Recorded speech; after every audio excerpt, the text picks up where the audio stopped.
الصراحه. لكن دابا كتسمعوني مزيان. دابا مسموع. قلت لكم الاخوان شفنا كيفاش حتى ولي العهد كان حتى هو مستريسي مع الماتش، وكيفاش انه فرح بزاف ملي ماركا ابراهيم دياز. وهذه رساله للركراكي، راه كنشوفوا نفس القصه كتعاود مع الفراقي اللي كيديروا لينا جوج طوبيسات اللور. الا ما كانش شي اكسبلوا انديفيدويال كنبقاو واحلين. عاوتاني ملي ماركينا البيت وزامبيا خرجت عندنا، الركراكي عاوتاني مع الاسف كيدير شونجمون بوست بار بوست، كيدخل لاعب وكيدخل بلاصتو في البوست، ما كيدير حتى شونجمون تاكتيك ولا شونجمون تاكتيك. حفظنا الله واسترنا الله وداز ديك اللقطه الاخرى سلامات.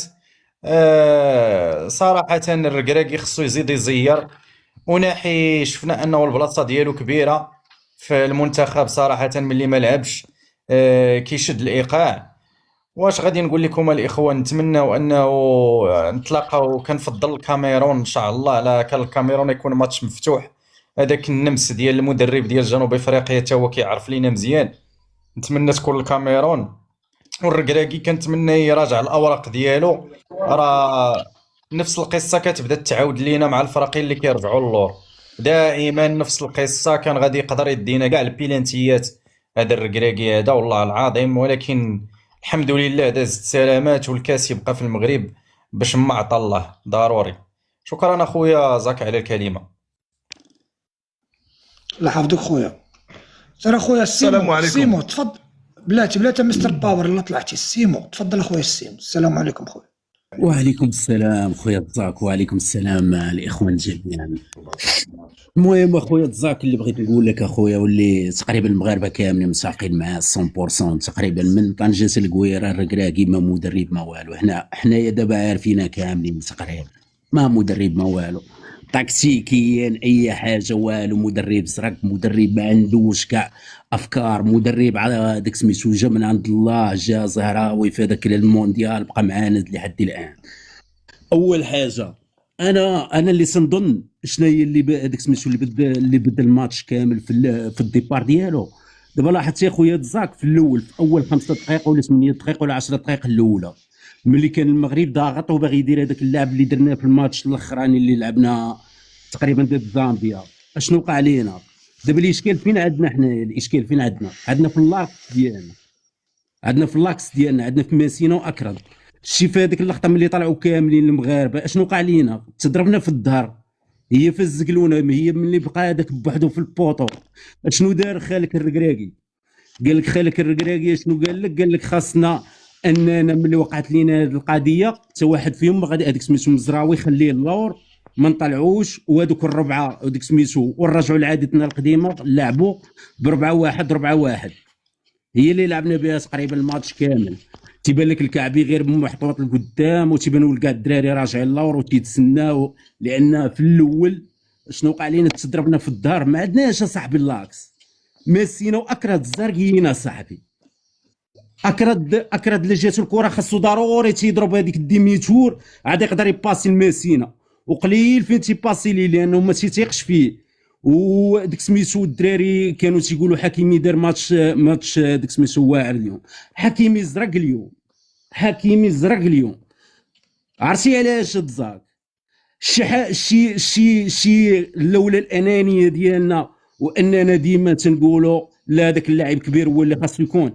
شي الماتش الاخراني ديال زامبيا شكون اللي هز الماتش كامل؟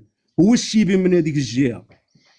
بالك تيطلع هذيك سميتو تيطلع هجوما ودفاعيا، تيرجع كامل، تيبان لك هذيك سميتو التيران كامل تيمشي فيه ويجي فيه. علاش اخويا نحيدوا حنا هذيك سميتو واحد الانسان اللي دار احسن كارير ديالو هذا العام في الشامبيونز ليغ ديال افريقيا، وندخلوا واحد اللاعب اللي مصاب هذه تقريبا شهرين، وندخلوا واحد الكومبيتيسيون اللي هي هذيك سميتو اللي هي قويه، واللي هذيك سميتو اي حاجه نقدروا ندموا عليها. ولا جيتي تشوف راه كنا غادي وهذيك القضيه ديال بيلانتي انا 100%. انا الشيء ملي شفت هذيك اللقطه، واخا حنايا شي المغاربه حنا بالزوينين ابار المصريين وابار شي الجاليات الاخرين اللي ما تيعترفوش، حنا المغاربه تنقولوا بيلانتي يعني حنايا معترفين بهذيك اللقطه. واش ميسينا صاحبي؟ واش الاخر صاحبي غادي هو في جهه غادي في قنت وبوحدو وتيجي من اللور وضربوا من الظهر. علاش ضربوا؟ علاش غادي تضربوا صاحبي؟ شنو هو السبب اللي غادي يضربوا هذاك سميتو؟ علاش غادي يضربي؟ هو هذاك زعما كان غادي يدير لك هو ليونيل ميسي، غادي يشدو وغادي يدير لك هذاك سميتو، غادي يدير ديميسور وغادي يسلت جوج وعادي يماركي. وتخليه يا صاحبي، خليه. وتا يا صاحبي انا ما فهمتش انا هذه القضيه يا صاحبي، والله ما فهمت لي انا. ودابا خلي دابا كلشي غادي يبداو يدويو وغادي نوصلوا هذيك سميتو، غادي نوصلوا الربع النهائي. والله ما غادي نقدروا نشدوا لا بيلانسي، ما غادي نشدوا لا بيت، ما غادي نشدوا حتى شي حاجه. هذه عقلوا عليها، لان هذا البيلانسي هذا اول واحدين شكون غادي يهضروا فيه؟ غادي يهضروا فيه المصريين وغادي يهضروا فيه الجزائريين. وعقلوا على هذه الهضره ولكم واسع النظر. الله يحفظك خويا. تفضل اخويا مستر باور. الله يحفظك اخويا زكريا. السلام عليكم، تحياتي لكم جميعا. باش نقول لك هضرني راسي انايا اليوم، ضرني راسي. ما الماتش ما صراحه ما عجبنيش. اخطاء بالجمله. واحد دقيقه بلاتي، واحد دقيقه بلاتي. جريز غتخسر مره اخرى الهضره مع الدري اللي كومونطالي.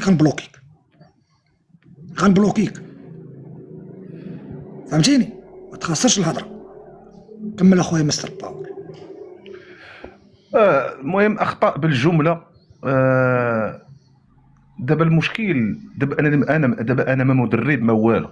انا ما تنفهمش في الكوره ياك. انا مثلا دابا هذا المدرب هذا هو طاح ديجا 70,000 مليون مره، عارف بان الفراق اللي غادي يلعبوا معاك راه غادي يديروا لك طوبيسات اللور. هذا معروفه. هذه راه جاب الله، راه عرفتي ديك البيت، راه اقسم لكم بالله الا راه عرفتي راه واحد الزاويه مستحيله. راه غير الحارس راه بحال طوار رجليه للجهه الاخرى والاخر خشى عليه في سميتو. راه ما كانش حلول. والزقيل دائما حنايا. هذا الشيء ما خصوش يكون في الكره. انت كتكون لاعب دابا غتقصى غتمشي في حالك. ما كاينش داك التفليه. انت خاصك تكون عندك في دماغك هادشي هذا. ما كاينش حلول، ما كاينش. ما عرفتش اخويا هذاك المدرب صراحه. نكونوا واقعيين. الماتش كان من أسوأ الماتشات اللي شفت انايا.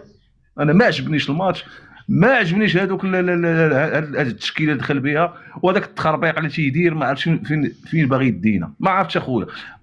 كون غير بنادم تيسمع الهضره وتيتناقش مع شي وحدين اخرين، يهز التليفون يدوي مع مدرب اخر يقول لي شنو المشكل وشنو الحل وكذا. لا، هذيك العيب انا اللي غندير سميتو، راه غادي يدخلنا في حيط. هذا الماتش راه داز بسلام، ولكن ملي غادي يطلق عليا مع الاخرين الله اعلم شنو غادي يكون اخويا. هذا الشيء اللي كاين اخويا زكريا. الله يحفظك على الكلمه. الله يحفظك خويا. خويا كينغ. تفضل صالح. الدراري ضربوا على الشاشه. راه 23,000 اصاحبي صاحبي 522 واحد ضربوا الدراري على الشاشه وشاركوا في القلب. الدراري شاركوا في القلب مع الزاكا صح. طلعوا الله في الدراري يا صاحبي، ما تبقاوش ناعسين يا صاحبي. هيت لي على هبب لي على بنادم.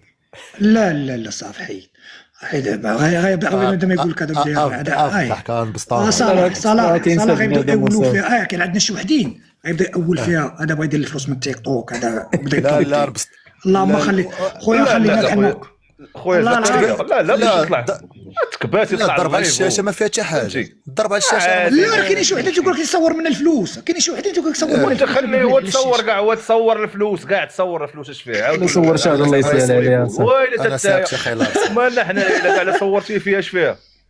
كبسوا كل شيء كبس. وخلينا خلينا نكملوا. كينغ انا غنزل اخويا زكي. طلع الاخوان. الله يحفظك خويا مستر باور. بارك الله فيك. الله يحفظك. الله يعاونك اخويا. الله يحفظك.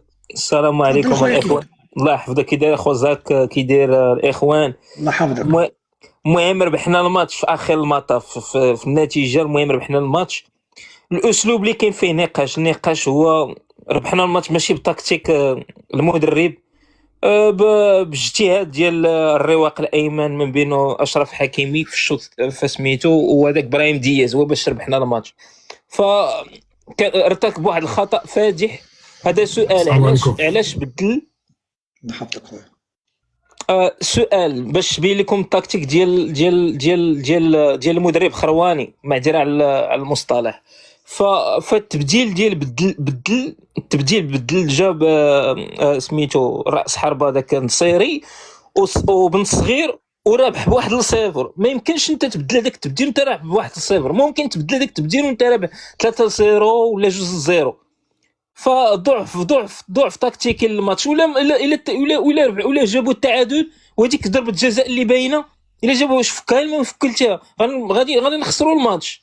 ما يمكنش يكون هذاك التبديل في هذاك التوقيت. خص حتى تكون ماركي جوج لزيرو اللي دخل النصيري ياك شفتوه في الماتش اش دار؟ ما دار والو. تالف في الماتش، تالف في رقعه الميدان. بنت صغير دفاعيا ضعيف. فهذه هي المداخله ديالي وشكرا. الله يحفظك. اخوان اللي غيدير مداخله ما تخسروش الهضره، راه معنا عيالات تتصنتوا ودريات تتصنتوا. الله يرحم لكم. ولا تبغوا تقولوا شي كلمه خايبه قولوها بواحد الطريقه اخرى. معذره خويا زاك، معذره خويا. الله يرحم لكم الاخوان سموحات. حيت حنا الاخوان عندنا هاد اللايف هذا راه مخلط، وكاينين دريات تيفهموا في الكره معنا ديما وعيالات تيفهموا في الكره ديما تيبغيو يتصنتوا لينا. ما تخسروش الهضره، عبروا كما بغيتوا، ما تخسروش الهضره. تفضل اخويا ياسين. فؤاد بوكسور. السلام عليكم. واش اخويا زاك كدايرين اخوت مزيان؟ الله يحفظك خويا. الله يحفظك والله الا بخير. والله الا جابوا لنا الفقيس اخويا هذا الماتش هذا والله في هذاك اري خويا. انا باغي نسولك زاك شنو واش بالك في هذاك البلان مع هذاك بن صغير اش بينه وبين الركراكي؟ والله الا هادشي اللي باغي نعرف انا، اقسم بالله. وداك النصيري مدخلهم في الاخر كما قال الدري. هذاك التغيير انا ملي شفتو دارو الدري كان حدايا، قلت له مشينا في هذا الماتش نجيبو شي تعادل ولا نخسروا، قال لي بسبب هذا التغيير هذا. صراحه والله الا يلا وصافي. كنا لعبنا على مريقه راه سخفنا صاحبي، واحد قرب بلا سخفنا. لا اله نتمناو تجي الخير وصافي.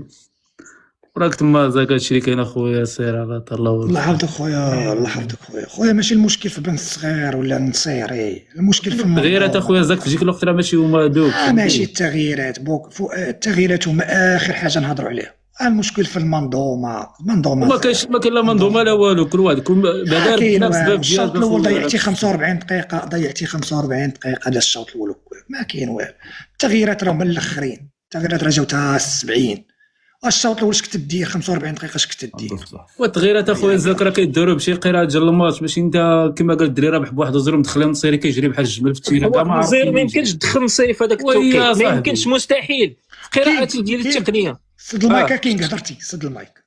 والله لا بحال شي حماق اخي زاك كيدور في التيران. والله ما ندخلوا بالله. الله يحفظك اختي ليلى. الله يحفظك اختي ليلى. الله يحفظك. الاخوه اللي بغا يدوي خذ راحتكم ما نسمع عليكم. الله يحفظك خويا فؤاد. ياسين تفضل اخويا ياسين. السلام عليكم الاخوان. السلام اخويا ياسين بارك الله فيك. حنا من قبيله حنا منوضين في واحد الجروب. حنا كل دي زاربيطر هنايا كاين اختلاف على مساله واش ضربه جزاء ولا ماشي ضربه جزاء. من المنظور ديالي انا بين غير عاطفه ضربه جزاء. السؤال اللي كيتطرح لاعب مدافع دولي محترف ماشي قسم هوات، علاش دير وما كتردش البال التوقيت؟ انت ساليتي المقابله لاعب في الاوقات في الوقت الاضافي. مستحيل كلاعب محترف انك خاصك دير هذيك الطريقه. غتخلق خاصك تكون ديجا كتقرا لي سيركمستانس اشنو غادي يوقع الا درت شي تصرف، شنو النتيجه هنايا، فين غنحط الجمهور، فين غنحط الفرقه ديالي، فين غنحط المدرب. غلط كبير كنتمنى ما يتعاودش. اللعابه واحد 50% ديال الفريق ماشي في نهار. الصباري ناقص، الزلزولي ماشي هو داك الزلزولي اللي كنعرفوه بالهرات ديالو وبالقريب ديالو. الدراري هضروا على علاش دخل سميتو عليه، الدراري تكلموا علاش دخل النصيري في بلاصه سميتو في بلاصه ايوب. كنظن ندخلوه غير باش يسارح ايوب لان بان لي ايوب عيا وما عطاش. الحكيمي باقي ناقص، باقي خصو شويه الوقت باش يرجع. كنظن كان يخلي التشكيله الدفاع الاول اللي كان دار في الماتش اللي فات افضل. الايجابيات ديال الماتش 3 نقاط والتاهل. السلبيات كاينين بزاف، خص تعاود النظر. خاص ماشي نعاودوا النظر دابا، ما بقاش عندنا الوقت فين نعاودوا النظر. خاص تعرف كيفاش غتتصرف دابا. راه الماتش غادي يبدا، غتعرف مع من غتلعب الماتش الجاي كيفاش غتعامل مع داك الفريق. كنتمناو ان هادو يتجرجروا الاشواط اضافيه وبينالتيات باش يعياو شويه، باش يكونوا شويه عيانين من نتقابلوا معهم. ولكن راه خاص شي تغيير. راه الماتش كان ملعوب عشوائي، ما خصش تخلي الفريق الاخر يفرض عليك طريقه اللعب ديالو. غنهضر شويه كحكم، غنهضر شويه على الحكم. الحكم كان مهووس اكثر بانه يكونترولي الماتش ويدير واحد المانجمنت، واحد يماناجي، واحد لا جيستيون اللي ما يتلامش عليها. هذا هو اللي كان الهدف ديالو قبل كل شيء، انه كانوا جوج تقريبا واحد جوج حمرات تما كان خصو يخرجهم، كانوا شي 3 ولا 4 صفرات اخرين كان خصو يخرجهم. البيلانتي منين وقع عليه شويه ديال التشويش، في عوض ما تعطيه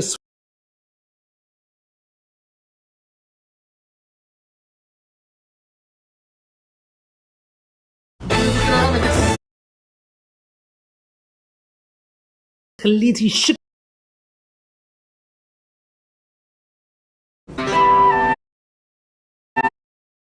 رحمة الله. يا اخ كريم، يا اخ كريم، انا حاب نضيف كلمه فقط برك.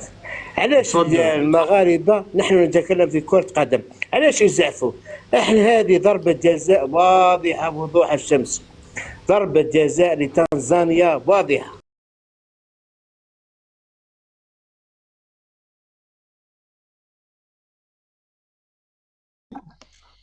خي ياسين دابا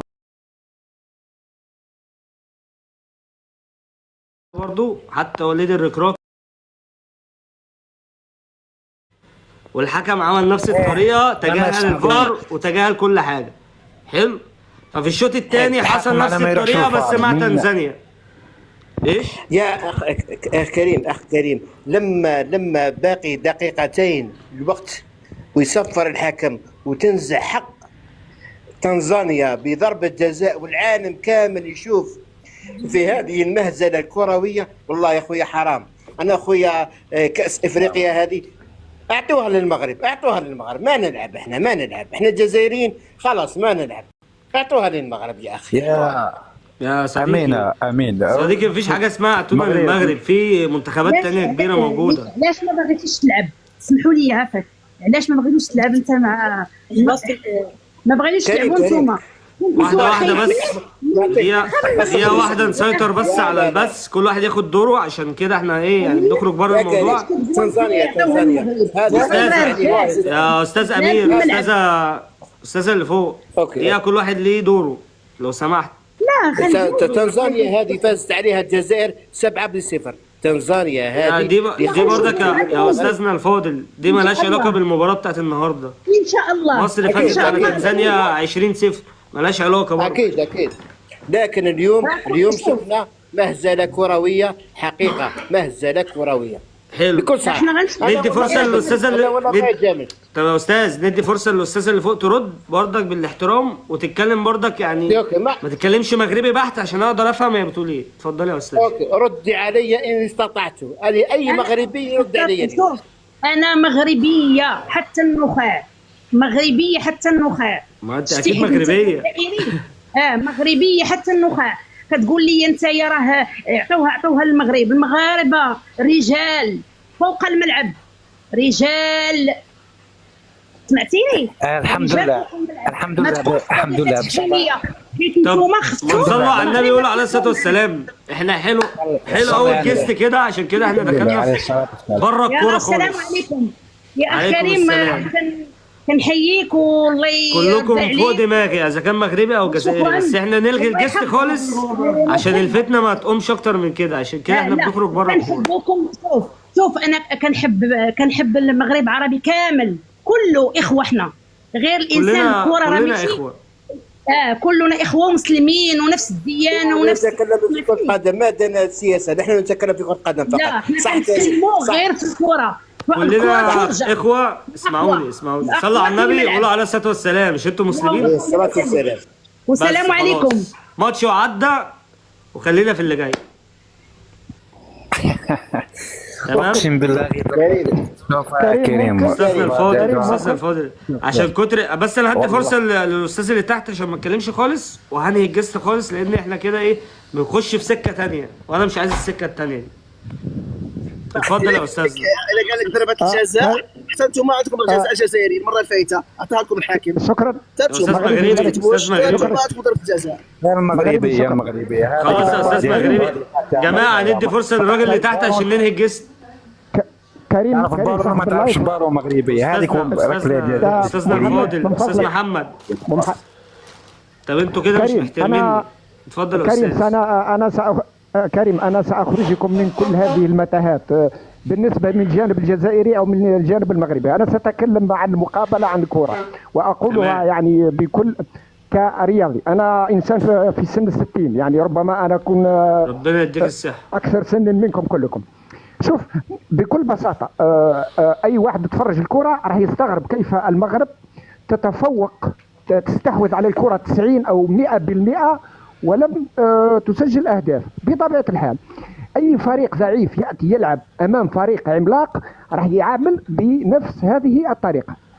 اللي يعرف الكره مليح انه المغرب لو تلاعب فرق من مستواها راح تتغلب عليها بكل بساطه. اللي يعرف الكره مليح راه يعرف. اعطيك مثالين بسيطين ستفهمون لماذا المغرب استحوذت ولم تسجل. الجزائر في 2014 لعبت مع المانيا، راحوا حتى الوقت الاضافي وخسروا وخسرت الجزائر بشق الانفس. المانيا في ذلك العام تغلبت على البرازيل 7-0 واخذت كاس العالم. هل نقول ان الجزائر كانت قويه؟ لا، الجزائر لعبت من باب انها تلعب امام عملاق. نفس الشيء حدث مع السعوديه وحدث مع السعوديه والارجنتين. السعوديه تتغلب لكن الارجنتين تاخذ كاس العالم. فالفرق الضعيفه هذه تلقى معها صعوبه جدا عندما تلاعب فرق كبيره. ايوه هذا عندهم كل هدف. في الموضوع. اما هذا كل في الموضوع. اما كما يقولون انا لست هنا لاقول مغربي او جزائري. انا جاري مغربي في الجزائر ومتزوج من جزائريه، سكن بجانبي 4 سنوات ولم اعرف انه مغربي. 4 سنوات وهو ساكن جاري. إذا بكل بساطة أنا أريد أن التواصل الاجتماعي أن يخرجوا من هذه المتاهات. كل من هم في التواصل الاجتماعي لا يمثلون 1% من الشعوب الحقيقية، أي 40 مليون و40 مليون. فأنتم تضربون في الريح بعصا كما يقولون. فلن تغيروا شيئا. بالدليل في أكادير شوف كم ألف يشجعوا مصر. يعني أقول لك بكل بساطة هذه ما هي إلا ألعاب التواصل الاجتماعي فقط. أما الواقع فهو شيء آخر تماما. والله كلامك جميل جدا على الجسد. شكرا على الجسد حبيبي، على راسي والله. كلامك فعلا كلام جميل، وقلت المفيد. يعني انت قلت الكلام اللي ينهي كل الخلافات وكل الكلام على الفاضي. يا كريم البث تاعك انهم عن محتوى كرة القدم. لماذا يذهبون الى السياسة والشعوب نحن نتكلم حضرتك احنا بنتكلم في كرة قدم، الراجل بيتكلم في كرة قدم. اكيد احنا علقنا على ضربة الجزاء الواضحة تاع تنزانيا، ما قلنا كلام اي كلام، قلنا ضربة جزاء واضحة لتنزانيا لم يصفرها الحكم فقط. علاش يزعفوا؟ علاش؟ ما فهمت انا. تمام. طب احنا نفترض ان تنزانيا ليها ضربة جزاء واضحة. دلوقتي في كارت احمر للراجل اللي دخل في الزحزوحي في الزلزولي، حلو الكلام، لما كان هيكسره، وهذا مش برضك كارت احمر المهاجم؟ يا كريم هذيك لو كان تطبق عليها القانون هذه ضربة جزاء بطاقة حمراء ماشي. وضربة جزاء يبقى الحكم اخطأ هنا واخطأ هنا، فهنا ما فيش ظلم على حد، الاثنين اتظلموا. يا كريم انا حتصفر انك فريق خاسر وراح تصفر مباراة باقي منها دقيقتين ويعدل النتيجة. يا استاذ الفاضل ما كانش لسه المغرب جاب الجول اصلا. انا بكلمك ان المغرب كانت لسه ما جابتش جول. والله انا اشوف انها فضيحه كرويه. بص هو كل واحد ليه اراءه الخاصه، حلو، بس انا بكلمك ان المغرب كان لسه ما جابش الهدف ودخل على الزلزولي داخله، يعني اللي هو هيجيب اجله. انا ماني مع تنزانيا ولا مع المغرب، انا حيادي، انا متفرج حيادي. ضربه جزاء واضحه تمام،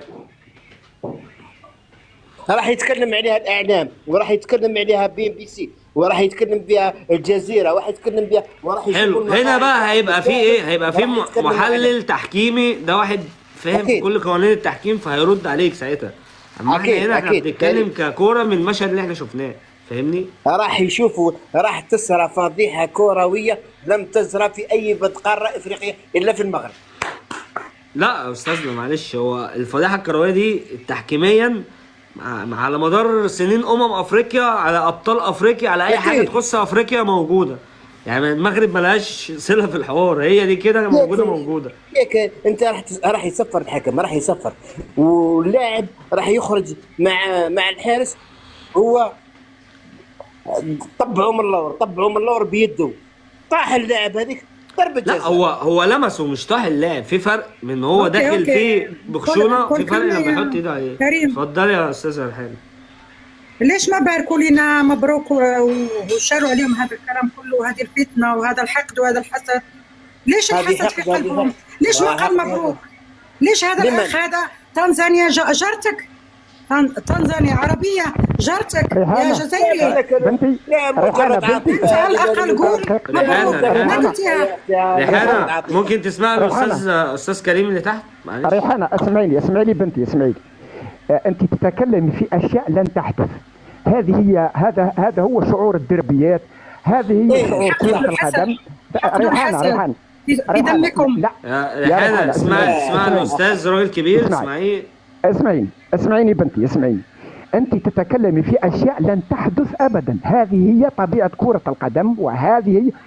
نحن راح ندارك على بعض، ونحن راح تعرفي باللي نحن نحب بعض في امور اخرى ليس في كرة القدم. ليش يقولوا الماتش مشري؟ ليش يقولوا الماتش مشري؟ القول يا ريحانه، القول من كل جانب. هل تظني من جانبك لن يقولوا هذا؟ سيقولون هذا. ممكن تلاقي مصري كمان بيقول هذا، وممكن تلاقي ليبي بيقول هذا. الامور عاديه يا ريحانه، لا تاخذي الامور بهذا الجانب. في كرة القدم هذه اشياء عاديه. يعني احنا نتجنب الكلام الجارح، نتجنب الكلام القوي الجارح فقط. اما في كرة القدم فهذا شيء عادي. دربيات شمال افريقيا هي عاديه. انت شفتي ما حدث بين الجزائر ومصر، واصبحنا الان عادي جدا ونتلاقى وبكل بساطه، ونحن اصدقاء واحباب، ومرت الامور حصل. هو فعلا مصر والجزائر كان في يوم من الايام كان بينهم يعني عركه جامده جدا في الكوره، وفي الاول وفي الاخر احنا اخوات. ونتزوجوا من بعض ويتزوجوا منا ونتزوجوا منهم. لا دي مالهاش علاقه بالكوره خالص. دي مالهاش علاقه. يعني حبيت افهمها ان هذه الاشياء لا تؤثر على الشعوب يا ريحانه. طب اقول لك على حاجه يا ريحانه، الاهلي، انا اهلاوي، انا بشجع الاهلي المصري. جمهور الجيش الملكي حدفوا سكينه معجون على الاهلي المصري. هل انا اكره المغرب؟ ده انا لابس المغرب اهو بشجعكم وعادي خالص. ده ملوش علاقه بالكوره. يعني الكوره في الملعب حاجه، واحنا في الاول وفي الاخر اخوان وحبايب وزي الله الصمد لم يلد ولم يولد يا اخي. قل اعوذ برب الفلق. ده ليه انا ولا ليه؟ انت كده بس ايه متعصبه. هادو شياطين في بانسان. بس يا ريحانه عشان انت لما اتعصبتي بتقول اي حاجه دلوقتي. واحد بيقول لي كريم حاسد. انا حاسد، انت صح. حقودين هادو ايوه انت صح على حقودي.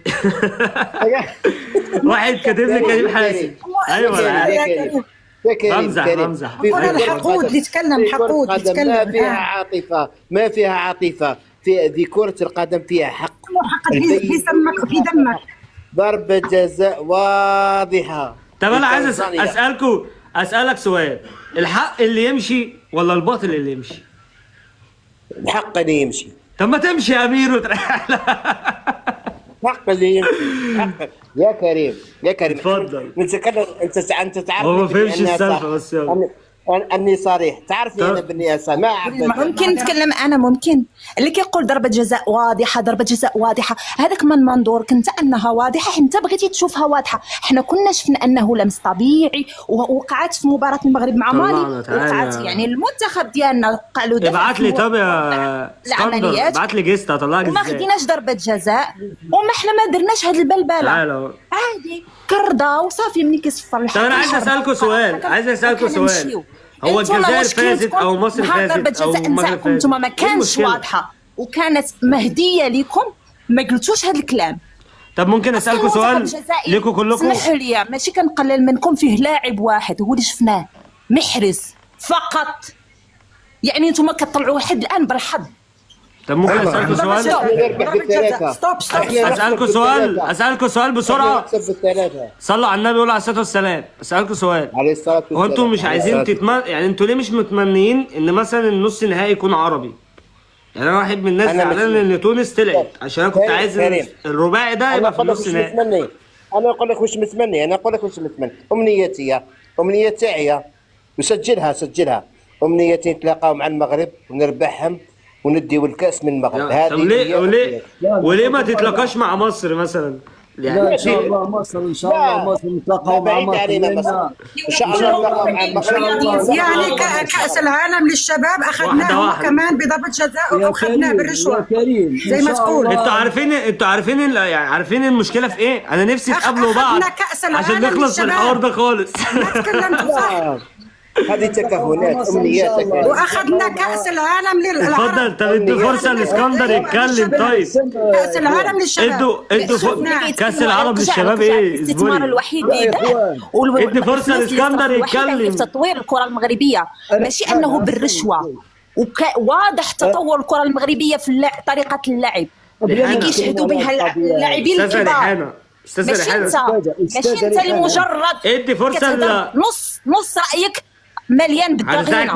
ادي فرصه الراجل يتكلم. المنتخب المغربي وعلى اي حاجه عندها الرايه الحمراء والنجمه الخضراء اللي واحله قلبك وما كتقدرش اتكلم يا اسكندر. دي بقى دي ريحانه عشان انت مش عايزه تدي فرصه لحد. اصبري يا اخ كريم، مغربي زيك عايز يتكلم، اديله فرصه يا اخ كريم. حنايا المنتخب المغربي بلا ما نتكلموا عليه، لان المنتخب المغربي معروف عالميا وهو في المرتبه 10 الان. حنايا ما كنهضروش بالعاطفه، حنا كنهضروا بالارقام. يعني حتى في كاس العرب الاخيره احنا شفنا كل الممثل الوحيد لشمال افريقيا وهو المنتخب المغربي.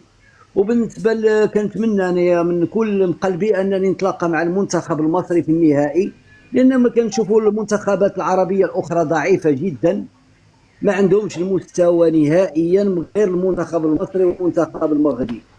اما بالنسبه لمباراه اليوم كما كتلاحظ يا اخويا كريم والناس كلها كتلاحظ بان 11 لاعب راجعين في الدفاع، 11 لاعب راجعين لك في الدفاع كلهم، و80% المنتخب المغربي مسيطر على الكره 80%. وضربه جزاء واضحه لينا حنايا، كانت عندنا ضربه جزاء في ضربه جزاء واضحه عنده في المغرب واضحه. ضربه جزاء انت ده مغربي. اصبري انت بيقولي ايه؟ ضربه جزاء واضحه للكعبي دي النقطة اللي أنا اتكلمت فيها، اللي أنا كنت بتكلم فيها. ضربة جزاء واضحة لأن الكرة مشات وضرب الحارس التنزاني ضرب الكعبي، هذيك ضربة جزاء واضحة. أما بالنسبة اللي يتكلموا يقول لك ضربة جزاء هذيك ديال تنزانيا ما كايناش كاع. المنتخب المصري قوي خيالية والمنتخب المغربي قوي. المنتخب أستاذ اسكندر، هو الحكم أخطأ كتير النهارده، يعني ماشي طبعا. بس انا عايز اتكلم في حاجه. احنا مش عايزين ندخل الموضوع اللي هو انا منتخبي جامد والمنتخبات التانية تعبانه، عشان خاطر دي كده احنا بنقوم فتنه بالفاضي. فاهم قصدي؟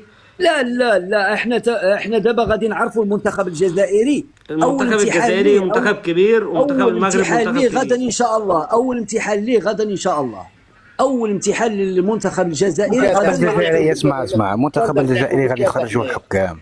لا انت مازال ما لعبتش انت يا كريم.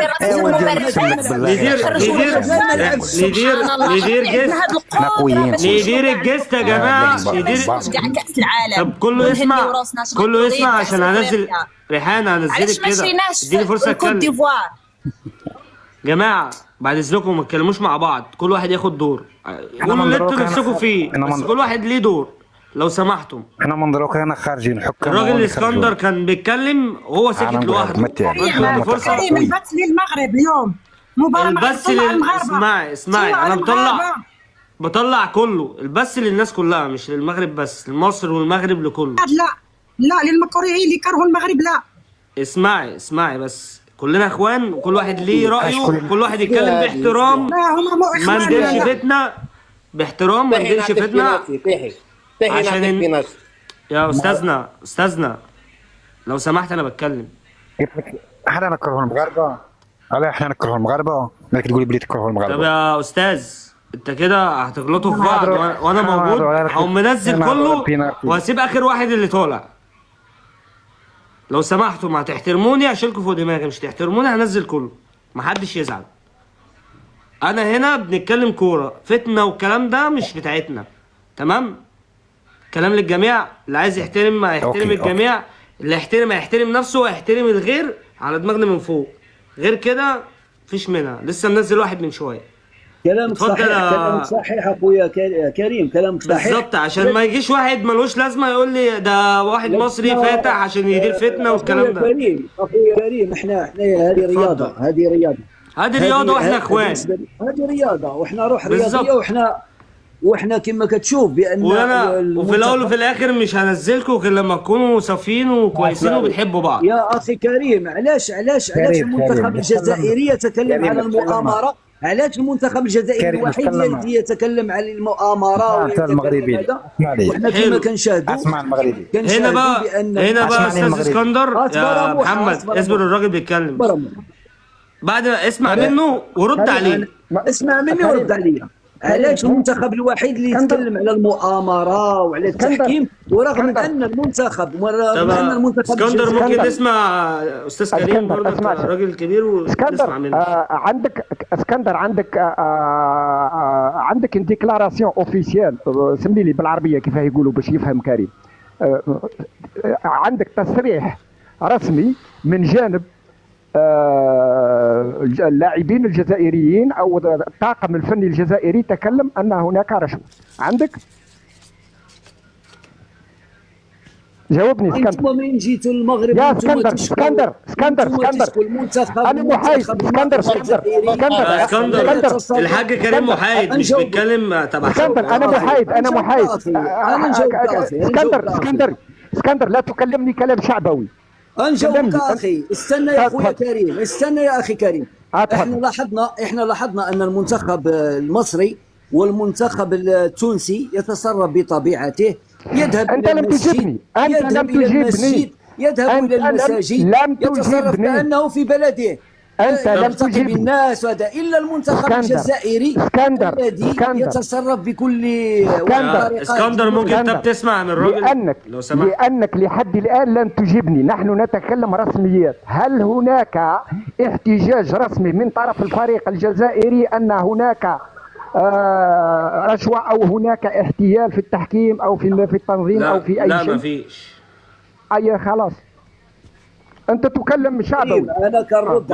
ما دي المشكله ان الجماهير هي اللي بتتكلم. انا لا اتكلم عن المنتخب الجزائري، انا اتكلم مع الاخ الجزائري الذي يقول المؤامره والتحكيم. يا صديقي ماشي، هو شخص من ضمن كم مليون. اسكندر انت قلت الفريق الجزائري، لم تقل المواطن الجزائري او المتفرج الجزائري. ممكن نتكلم التعبير. اتفضل يا استاذ محمد، اتفضل. اخ كريم، احنا الجزائريين باينين باللي مظلومين في الاخطاء التحكيميه. انت مظلوم في الاخطاء التحكيميه؟ هي مظلومين، ديما مظلومين في التحكيم. حكام احنا ليه انت شايف نفسك ديما مظلوم في التحكيم؟ احنا الامارات ربحنا كاس العرب، بنارتي باينه ما طاهناش. طب ما مصر طلعت في كاس العرب، اول واحده طلعت مصر وتونس. هي ضربه جزاء ما طاهناش احنا كاس العرب، صح ولا مش صح؟ لا انا مش شايف ان كاس العرب كان فيه اي ظلم خالص، يعني كاس العرب ده كان ماشي مسطره، ولا في ظلم ولا في اي حاجه، كان انضف كاس شفته في حياتي كاس العرب ده. شوف، منظم البطوله والتحكيم كان يعني في المستوى دولة عرب مصرية، يعني كأس إفريقيا ديناها يعني وين بالتحكيم صحيح، غير ما كاش أخطاء. يعني أنا عايز معلش حاول توضح يعني تحاول تتكلم عربي فصحى شوية عشان أفهمك أكتر. يعني أنت قصدك إن كأس العرب كان في ظلم تحكيمي؟ لو هو كان مثلا كان متحيز لحد معين كان قطر خدتها، يعني أقل حاجة كانت قطر خدتها مثلا، يعني ايه اللي يخليها تديها للمغرب او للجزائر او لمصر؟ ما هي اولى، صح ولا لا يا جماعه؟ فاحنا مش عايزين نتكلم بتحيز، احنا عايزين نتكلم في كوره يا جماعه، نتكلم في كوره.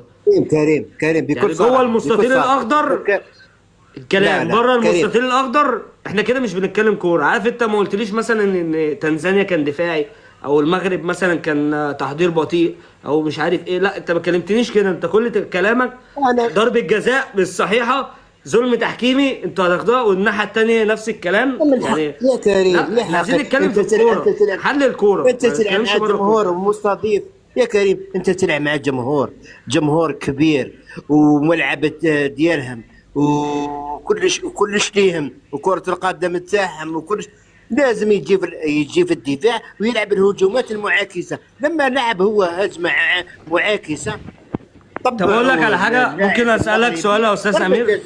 معلش اسف في المقاطعه، بس ممكن اسالك سؤال؟ نقدر ندوي وغنهبط انا باش غنجاوب هذا الاخ ديالي.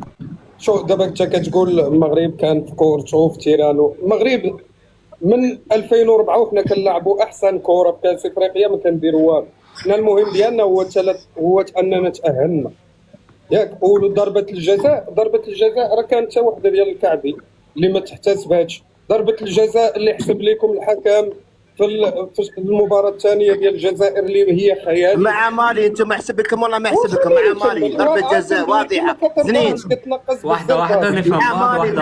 مع مالي وخلينا نكمل. انت مالك كتنقص؟ سيبوا يكمل يا استاذ امير، سيبوا يكمل وهخليك تتكلم. على التحكيم، حنا التحكيم ديال كاس افريقيا كنعرفوه، ماشي يلاه غيبدا التحكيم ولا كان ولا التحكيم ديال افريقيا معروف. تحكيم افريقيا معروف فعلا. اي فرقه في افريقيا ما كايناش فرقه ضعيفه ولا فرقه ما ضعيفاش. باش نمشيو حنا على الكاس الافريقيا الاخير انكم تقتص اليميناتكم موريتانيا. ما كاينش ضعيف ولا ما ضعيفش ولا. حنا كنا نلعبوا كره، ما نلعبوش كره. حنا المهم ديالنا هو التاهل، ومبروك علينا التاهل. ضربه صحيحه ولا ماشي صحيحه، الماتش سهله وحنا تاهلنا، هذا هو المهم. مبروك عليكم وعقبال الجزائر ومصر ان شاء الله. ممكن اسالك سؤال يا استاذ امير؟ وي هم الجمهور المغربي لو هم عايزين ياخدوها بالظلم مثلا وعايزين يطلعوا الفرقه العربيه، هل هم مجبورين ان هم يروحوا 40,000 شخص يروح يشجع مصر؟ هم مجبر؟ هل المنتخب المغربي او الشعب المغربي مجبر على ده؟ المغاربه شجعوا مالي يا صاحبي اديني بس رد على اللي انا بكلمك عليه. اديني رد عليه. هل الشعب المغربي امبارح التونسيين تيقولوا شكرا للمغرب، التونسيين اللي تفتحوا. طب معلش فرصه بس حد يرد عليا يا استاذ طبيعه بعد اذنك ثانيه. هذا اخي اي حاجه غتقول لي شي حاجه زوينه على المغرب غيقول لك حلو. ادوني بقى رد على السؤال. هل الشعب المغربي مجبر انه يسيب شغله ويسيب دنيته كلها عشان يروح يشجع المنتخب المصري؟ نحبوكم. دقيقة بس، انا ليه حطيت المنتخب المصري في النص؟ عشان خاطر اعرفك ان هم يعني لو هم وحشين مش هيجوا يشجعونا.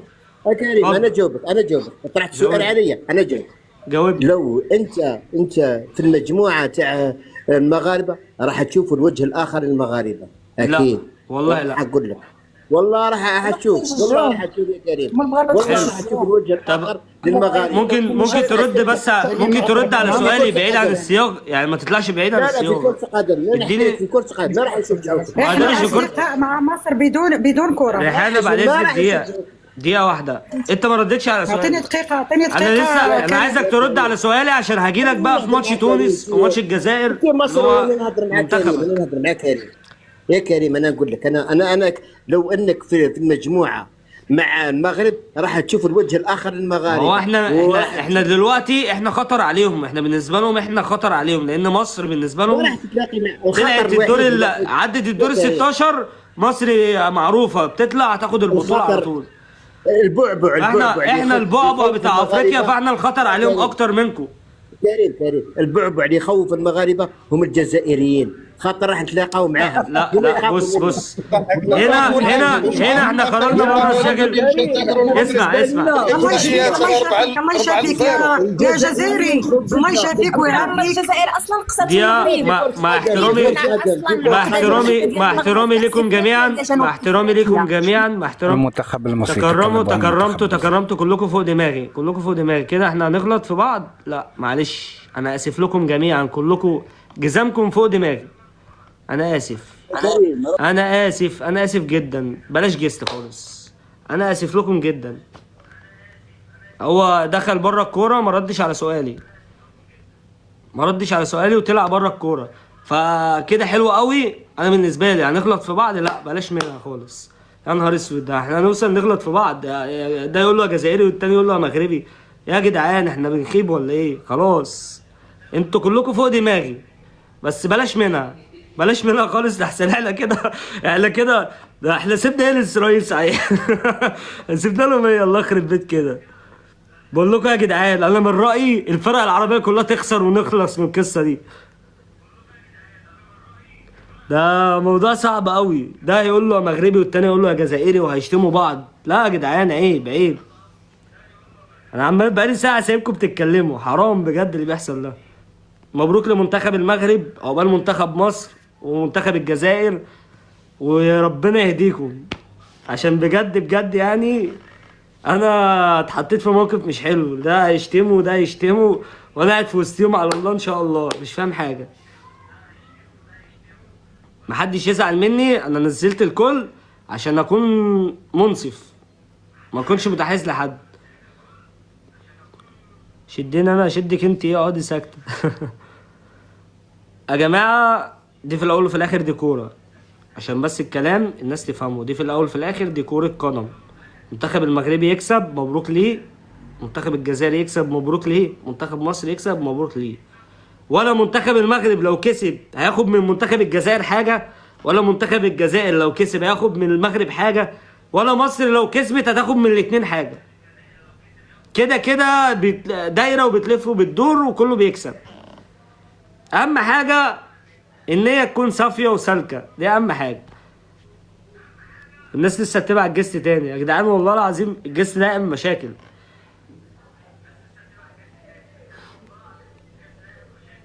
انا نزلت كله عشان حتى ريحانه مشرفه عني، بس انا مش حابب الغلط بس.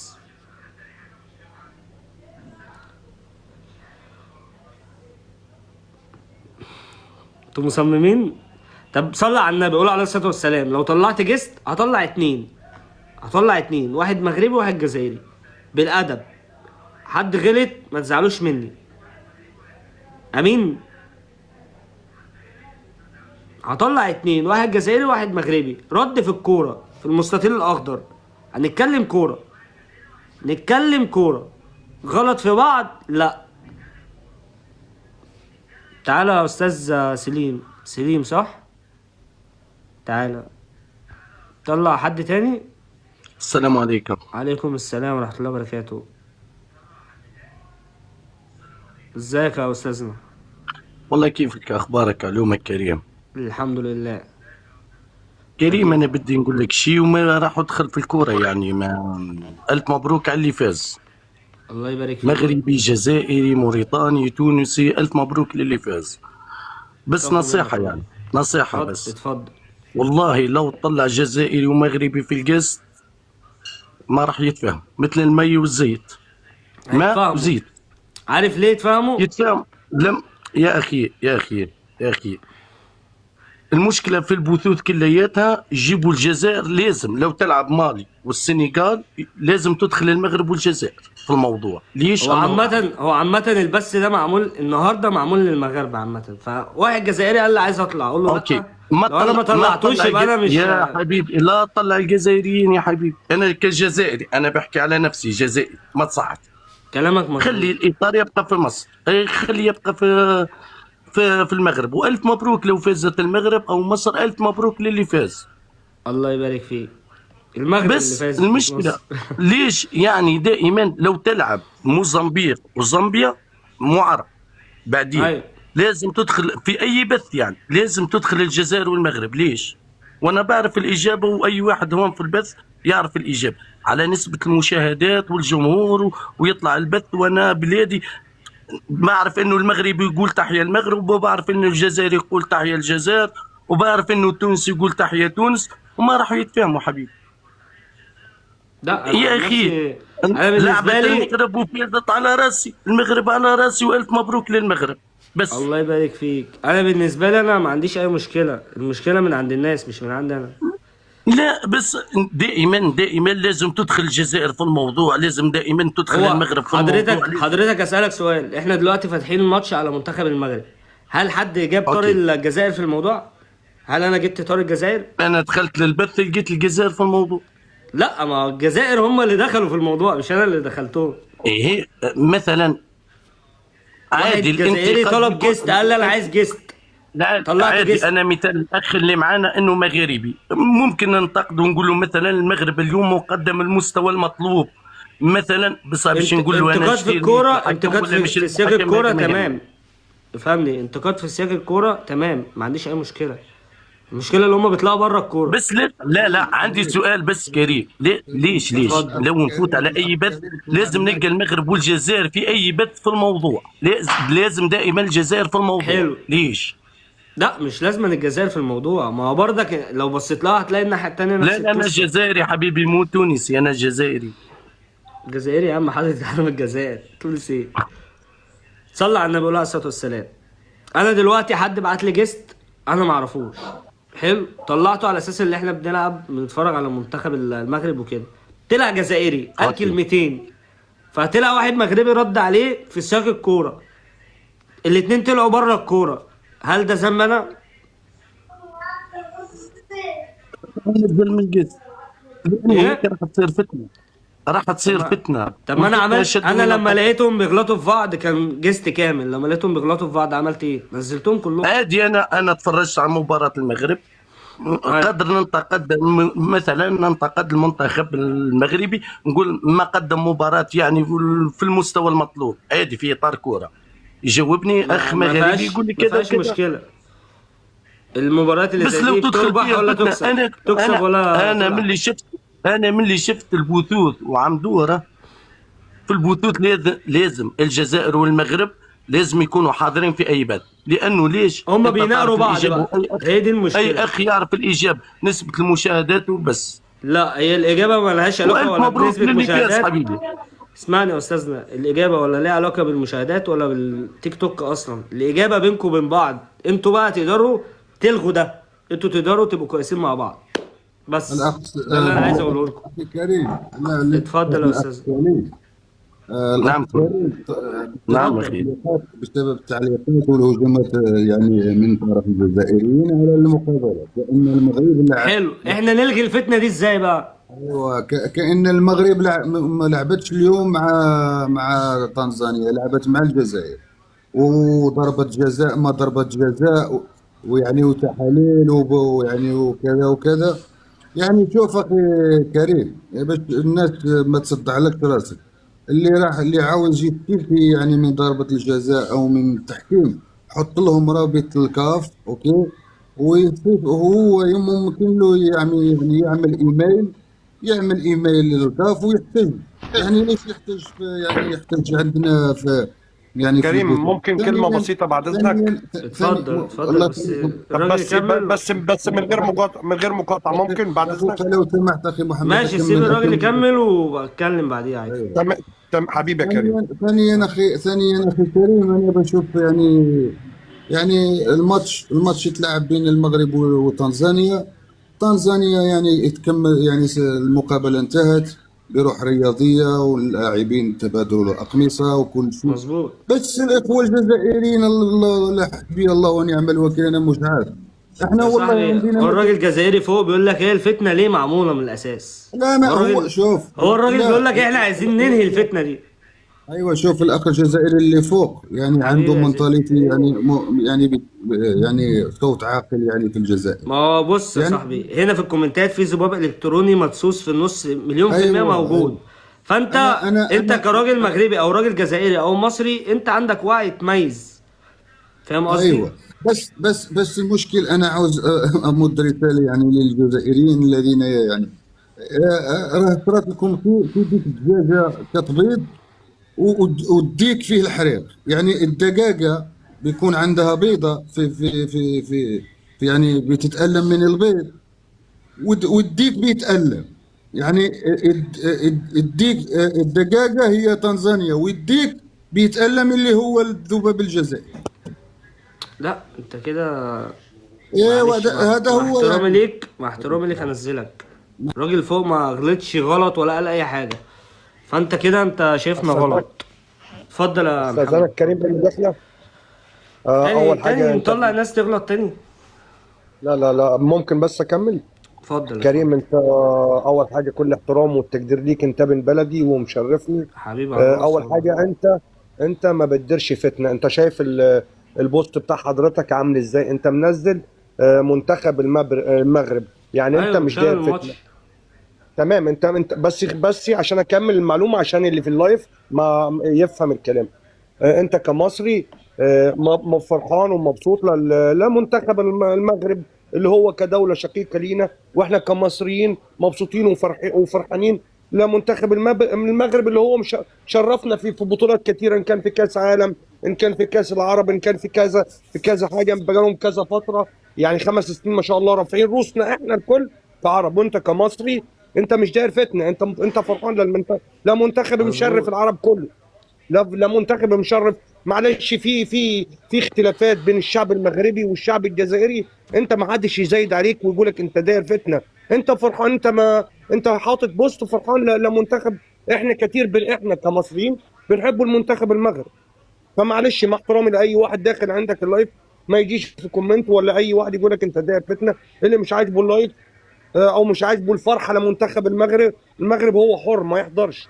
لكن انت صراحه كل الاحترام والتقدير ليك يا كريم، انت راجل محترم ومشرفنا احنا كمصريين، واحنا بنحب منتخب المغرب وفرحانين لمنتخب المغرب، والف مبروك لمنتخب المغرب. تحياتي ليك. والله كلامك فوق دماغي من فوق. السلام عليكم. معليش دقيقة، رجع دقيقة على محمد. محمد وتحياتنا لناس مصر. انت قلت هلا انت مسير داير فتنة وحاط المغرب وتنزانيا، والف مبروك للمغرب من هذا المنبر. بس كريم عنده خطأ واحد، انتقاد للبث مو في الكرة. يعني طلع المغاربة وينطق وخلي ابناء المغرب يتحدثون على فريق. ليش يطلع الجزائر؟ مصري انا مصري هو ثاني مصري. هل انا مصري زايدت ولا غلطت على حد؟ احنا فرحانين محمد ما جاوبتني على قد سؤالي. ليش تطلع الجزائريين على القسط؟ يا حبيبي هو اللي طالب قسط، مش هو راح سحبه من البيت. هو طالب قسط مش سحبه من البيت بتاعه. حبيبي طلع طنزاني لانه هو اللي لعب مع المغرب. ليش طلع الجزائر؟ هو الراجل بيطلع اي حد، الراجل محترم بيطلع. هو الراجل عشان معلش ما بيردش الاساءه باساءه احنا نغلط عليه. الراجل محترم بيطلع الكل. الراجل انت شايف عامل ازاي؟ حبيبي الراجل محترم على راسي. حبيبي الراجل محترم على راسي، انت محترم على راسي، وعلى كل شخص موجود جزائري او مغاربي على راسي، كل الشعوب على راسي. بس انتوا تعرفوا في مواقع التواصل الاجتماعي بقوه انه الجزائر والمغرب. هو انت تكرهني عشان انا فرحان لمنتخب مغربي؟ ليش نكرهك حبيبي؟ ليش نكرهك انا مش عليك. ليش نكرهك حبيبي؟ انا على ليش نكرهك يا حبيبي؟ ليش نكرهك انا؟ انت قلت لي تكرهني، ليش نكرهك؟ ليش؟ ما انت زعلان اللي هو بتقول لي انت ليش انا زعلان حبيبي ليش انا زعلان؟ هو التنزاني لو طلب قسط الاستاذ كريم مش هيطلعوا يا حبيبي ليش انا زعلان؟ ليش؟ جاوبني ليش انا زعلان؟ زعلان كاس المغرب؟ انا ما عندي يا حبيبي بيني وبين المغاربه ولا شيء، والحمد لله وتحياتنا لكل الشعب المغربي. يعني المشكله فيا انا استاذ سليم؟ لا حاشا ولا لا، بس نصيحة. انت بتقول كده نصيحة حبيبي، بعض الشعب الجزائري والمغربي ما راح يتفاهموا لك في القسط. هذا مش راح اقول لك انا غلط اللي انا طلعت الشعب الجزائري عندي في القسط. انت صح حبيبي، انا نعطيك النتيجة من الاخر. انتم بدكم المشاهدات وبدكم المغربي والجزائري يكونوا في البث. حبيبي بجد والله. يعني انا عندي 120,000 مصري هستنى المشاهدات. يا حبيبي استاذنا استاذ سليم، انت بتشوف فيديوهاتي ولا لا؟ انا برد عليك دقيقه واحده. طب بروح شوف الملايين اللي انا بجيبها عشان تعرف انا عندي مشاهدات ولا لا. هلا كريم الراجل صاحب محتوى يا كريم. يا سليم يا سليم، الراجل صاحب محتوى انت فاهم، بيفرح لكل الناس. الراجل انت تدخل صفحته حبيبي انا فرحان، انا جزائري فرحان للمغرب، والف مبروك للمغرب، وان شاء الله الكاس الافريقيه تكون مع عربيه، نقولوا مصر او المغرب او الجزائر او تونس للاسف غادرت. انت كجزائري بالله عليك يا سليم بالله عليك يا سليم، انت كجزائري مش مبسوط؟ يعني انت كجزائري مش مبسوط ان اخواتنا المغاربه شرفونا وشرفوا العرب كله في كاس العالم؟ والله على راسي، والله على راسي، وانا شجعت المغرب من قلبي، وبالاخص كاس العرب. وراها المشكل نبقى عرب حبيبي، نبقى عرب، مو بعض العباد في موقع التواصل الاجتماعي انه يخفي لنا الهويه. وقادر غدوه الشعب المغاربي راح يبارك مثل ما انا باركت. هلا الشعب المغاربي تفوز الجزائر وراح يباركوا مثل ما انا باركت. بص على حد طلعت حد بالغلط ثواني. بس المشكله ليش دائما اي بث تلقى الجزائر والمغرب في الموضوع؟ جاوبني على هاي النقطه. لو تلعب السودان، لو تلعب مالي وغيرها راح تجبدوا الجزائر. ليش؟ سليم هجاوبك انا سليم، بس بالله عليك ما تقطعني يا سليم ماشي؟ اول حاجه انت بتقول هو حطت المغرب والجزائر، انت شايف اي حاجه تخص الجزائر في البوست اللي في اللايف؟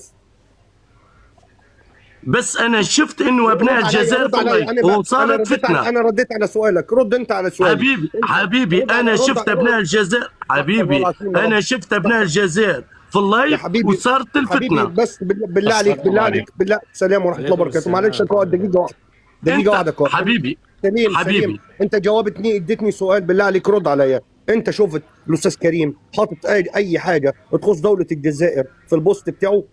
رد عليا. لا خلاص يبقى انت ما تقولش هو حاطط الجزائر والمغرب عشان مشاهدات وكلام فاضي. جاوبتك.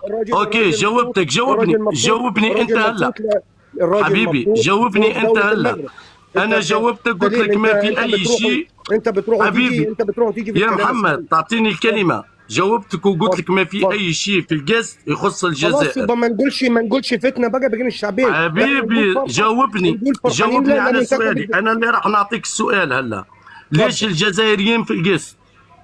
يا حبيبي هو القست لكل وانا اللي جايبهم القست يعني انا قلت لهم تعالوا يا جزائريين القست عندي. الجست للكل يا حبيبي. الجست انا ما اعرفوش، والراجل طلبت منه جست طلعني وهو وانت تعرف حبيبي، انت تعرف باللي الشعب الجزائري والمغاربي في مواقع التواصل الاجتماعي. طب انا مالي برضه؟ مش قصتنا، مش مشكلتنا. احنا فرحانين لمنتخب المغرب. انا راجل بشجع المنتخب المغربي دلوقتي. بشجع المنتخب انت هلا يا محمد، انت هلا انا نفهم من كلامك مع كل احترامي انك انت هلا حاط انه الجزائريين زعلانين لانه المغرب فازت. من اللي انا شايفه حاليا كده، من انتقادات بعض الاخوه الجزائريين في اللايف اللي مبسوط اللي هو فرحانين لدو. حبيبي قول بعض، قول بعض. انت مش بتخليني ما تقول الشعب. انت هلا تحكي على الشعب، تحكي على 50 مليون جزائري. انا بحترمك وبسيبك تكمل سؤالك وبرد عليك. انت ما بتدينيش الفرصه ان انا ارد.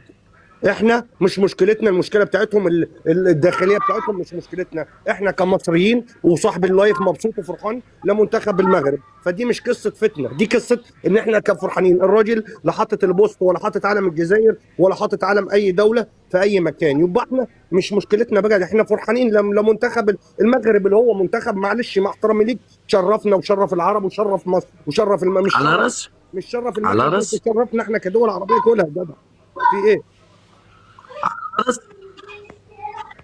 أنا سألتك سؤال قلت لك هل هو حاطط سيرة الجزائر؟ حبيبي جاوبتك، ليش عم تكرر السؤال؟ أنا جاوبتك قلت لك الموضوع. ما تقولش فتنة بقى وتقول المغرب والجزائر. فتنة يا أخي، هذه فتنة. سليم أنت شايفها دي مشكلة عندك أنت بقى أستاذ سليم، مش عند أنا حاطط صورة المغرب، لابس تيشيرت المغرب، بشجع المغرب، بيبقى فين الفتنة في كده؟ سليم حرام أشجع المغرب مثلا؟ ليش طلع الجزائري حتى تصير الفتنه بين شعوب؟ يا عم الجزائري هو اللي بعت لي، انا مش هطلع جزائريين تاني على اللايف خلاص. ما تصعدوش يا اخي، لا تصعدوا. لا ولا صعدوا ولا اصلا هفتح على الماتش بتاعه. حتى واحد يغلط في واحد، لو واحد يغلط في واحد هلا شكون السبب؟ السبب انه كريم انت صح. صعدهم في جست واحد. انت صح، هو الغلط مني اللي انا طلعت جزائري عندي في اللايف فعلا، دي حقيقه.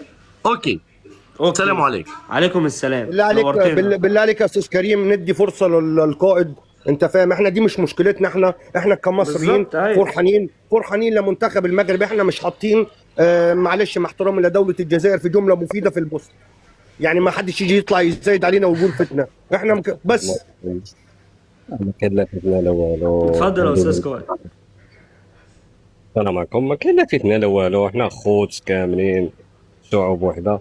اولا هذا البوست اللي ما دايرش حتى الجزائر، انت ما عندكش ما تحكمش انت في اللايف، اولا ما تحكمش في اللايف تدخل الجزائريين ولا مغاربه هما باغيين يدخلوا باغيين فهمتيني. هو صوته بيقطع ولا كتسمعوني ولا من عندي انا؟ من لا عندنا لا ولا من عنده؟ نسمعك كده. نسمعك. كريم، حيت انت ما تحكمش في اللايف ديالك شكون يدخل عندك وشكون ما يدخلش عندك. ايوه انا مش بتحكم في اللايف، اللايف مفتوح للجميع. هو هادشي اللي مبغاش يفهموا، انت ما تحكمش في اللايف. هما ما كيشوفوا شي حاجه كتعني بالمغرب ولا شي واحد كيرحب بالمغرب ولا شي واحد فرحان مع المغاربه ولا هادي، هما ما كيتقبلوهاش. هما سابوا ضربة الجزاء ومسكوا فيا. هما الاعلام ديالهم دابا كيهضروا على ضربة جزاء، هما الاعلام ديالهم كيهضروا على ضربة جزاء دابا حاليا كيهضروا عليها. يقول لك لا الحكام وهادي جايين مع المغرب، فهمتي؟ هادشي عادي تعودنا عليه. وشكرا لكم. كلامه اصلا حسس لي ان انا فعلا بصير فتنه. انا مطلع القائد مغربي عشان اسمع منه، يمكن انا عملت حاجه مثلا مش واخد بالي منها. اصل هو جاب اللوم كله عليا انا، اللي انا بصير فتنه ومش عارف ايه. لا انا الناس طالبه الجسم احترمتهم طلعتهم بس. والله كريم انا والله العظيم طالع ما انا عمال احاول اطلب جست من زمان، ان عشان ما حدش يفتكر ان انا بعرفك. والله العظيم بحاول، لان انا شايف والله ده انت راجل محترم. والله العظيم انا شايفك راجل محترم يا كريم، انت فاهم كله عمال يزايد عليك، كله عمال يزايد. انت محترم وما بتعرفش مع احترامي ليك، انت ما بتعرف، انت راجل محترم، حتى اسلوبك في الكلام محترم، ما بتعرفش تزايد في الكلام زي ما احنا بنقول يا اخواننا المصريين. بس انا جاوبته في كلمتين اتنين، قلت له انت شايف في البوست بتاع حضرتك شايف فيه كلمه الجزائر او علم الجزائر او رمز دي حاجه عشان احنا نقول فتنه. الراجل لابس تيشيرت المغرب، منتخب المغرب، يعني فرحان لمنتخب المغرب. انت ايه مزعلك او ايه مزعل اي حد؟ يا عم احنا مصريين وبنشجع المغرب، حاجه اللي يزعل، احنا حرين نشجع مين ما كان يكون، احنا حرين بالظبط. والناس ما قصرتش معانا وبتشجع المنتخب بتاعنا وبيسيبوا شغلهم وبيسيبوا دنيتهم كلها عشان يشجعوا منتخب مصر. هم مش مجبرين برضو، هم حرين. فهي دي الفكره اللي انا عمال اوصلها من بدري. هم مش عايزين يوصل لهم الفكره دي. هم هي ضربه جزاء، لا طب خلاص بقى احنا ما عرفناش ناكل في الكلام معاهم فهنمسك في صاحب البث. فاهم انت؟ كريم هما بحال هكا، هما فهمتي عقليتهم بحال هكا. انت المشكله اللي انا من بدري عمال اقول لهم نتكلم في الكوره بس، لقيتهم بيغلطوا في بعض. قمت منزل بتاع 7 في الجست، نزلتهم كلهم. في منهم ناس ممكن تزعل مني. حبيبي يا بدر والله على راسي يا صاحبي. والله يعني كريم الفكره كلها اللي هم انا مش مستوعب لحد دلوقتي. والله العظيم انا داخل عندك اللايف مفكرك اصلا مغربي. انت شاب محترم ومشرفنا احنا كمصريين، حتى باسلوبك المحترم مع ضيوفك ومع الناس المشاهدين معاك. انت مشرفنا احنا كمصريين ونفتخر بيك والله يا عم. انت راجل محترم، وان شاء الله نتمنى احترامكم ونتعلم منكم ان شاء الله باذن الله تعالى. مبروك لمنتخب المغرب. واي حد زعلان مني حقكم عليا، انا ولا قصدي ازعل حد ولا قصدي اعمل فتنه. انا هنا بنتكلم في الكوره، فاتحين كوره. ده فتح ماتش كوت ديفوار والكاميرون وجنوب افريقيا اصلا. يعني انا بتكلم معاكم وعيني على الشاشه اصلا. كريم انا داخل محتواك الصفحه بتاعتك، انت جايب فيها كل الناس، يعني انت بتفرح ايوه عامل كله في السعوديه وفي الامارات وفي الاردن، عامل يعني انا شايف محتواك الناس ما تتبعها. انت فاهم احنا شايف يعني اللي بيتكلم يدخل الصفحه عندك ويشوف. هو بيقول لي انت عايز تلم مشاهدات من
المنتخب المغربي لا لعب مع جزر القمر، لعب مع منتخب مالي وشنو وكاين دوزيامون ليك اما المنتخب الزامبي يعني عادي.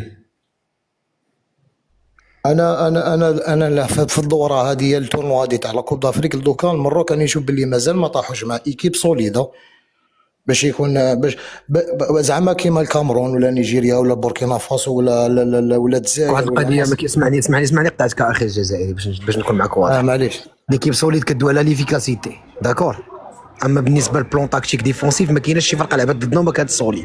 مالي كانت سوليد، تنزانيا اليوم كانت سوليد. دونك الا كنهضروا على فرقه، الا كنهضر بلاتي اخويا بلاش نكمل معك الله يسهل عليك. بلاتي نهضر معك نكمل نكمل بلال اصاحبي نكمل ودوي مع راسك غنكمل اخويا.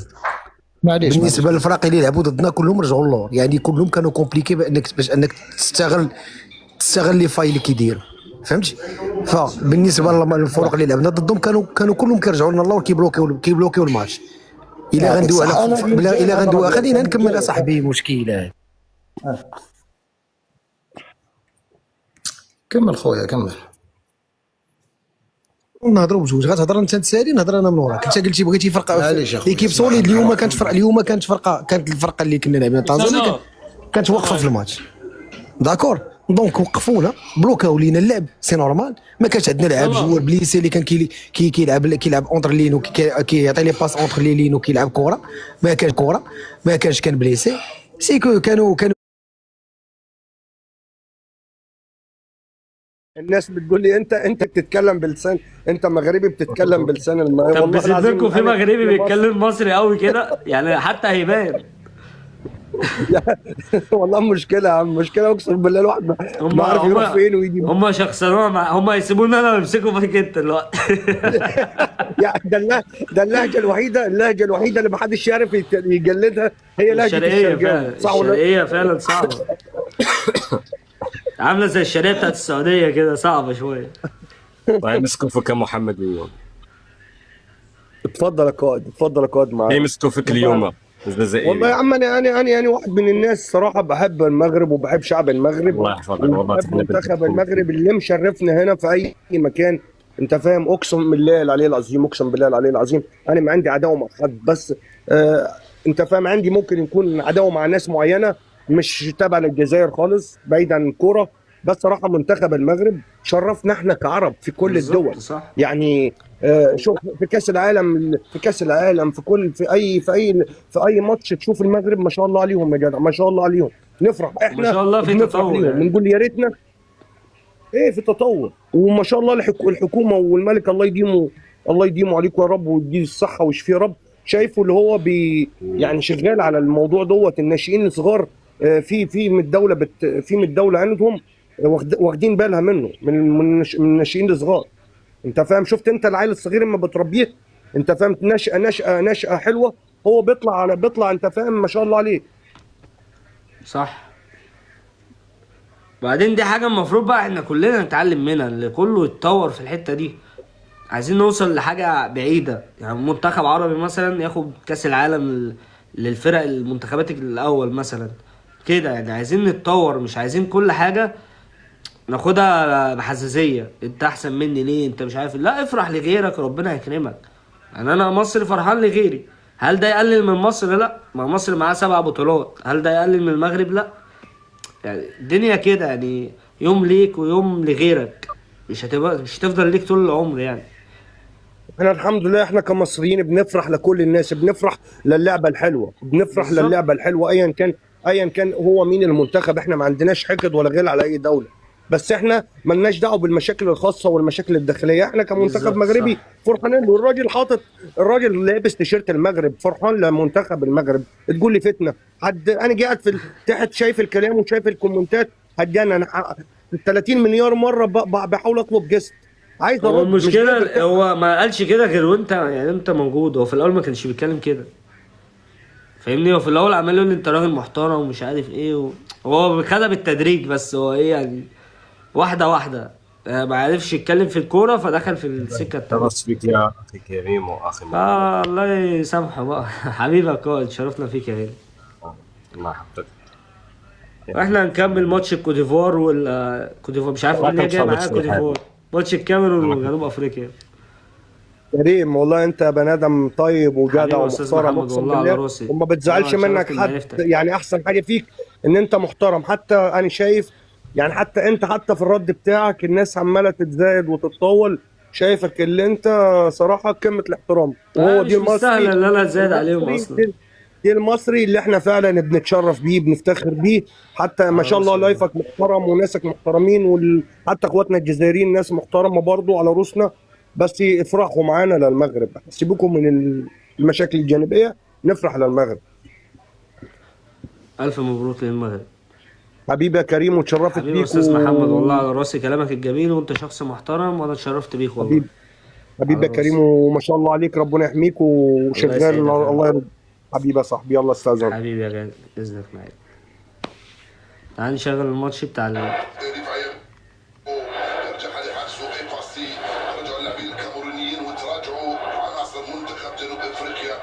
هو الجست بيتغير ازاي؟ مش عارف اغيره.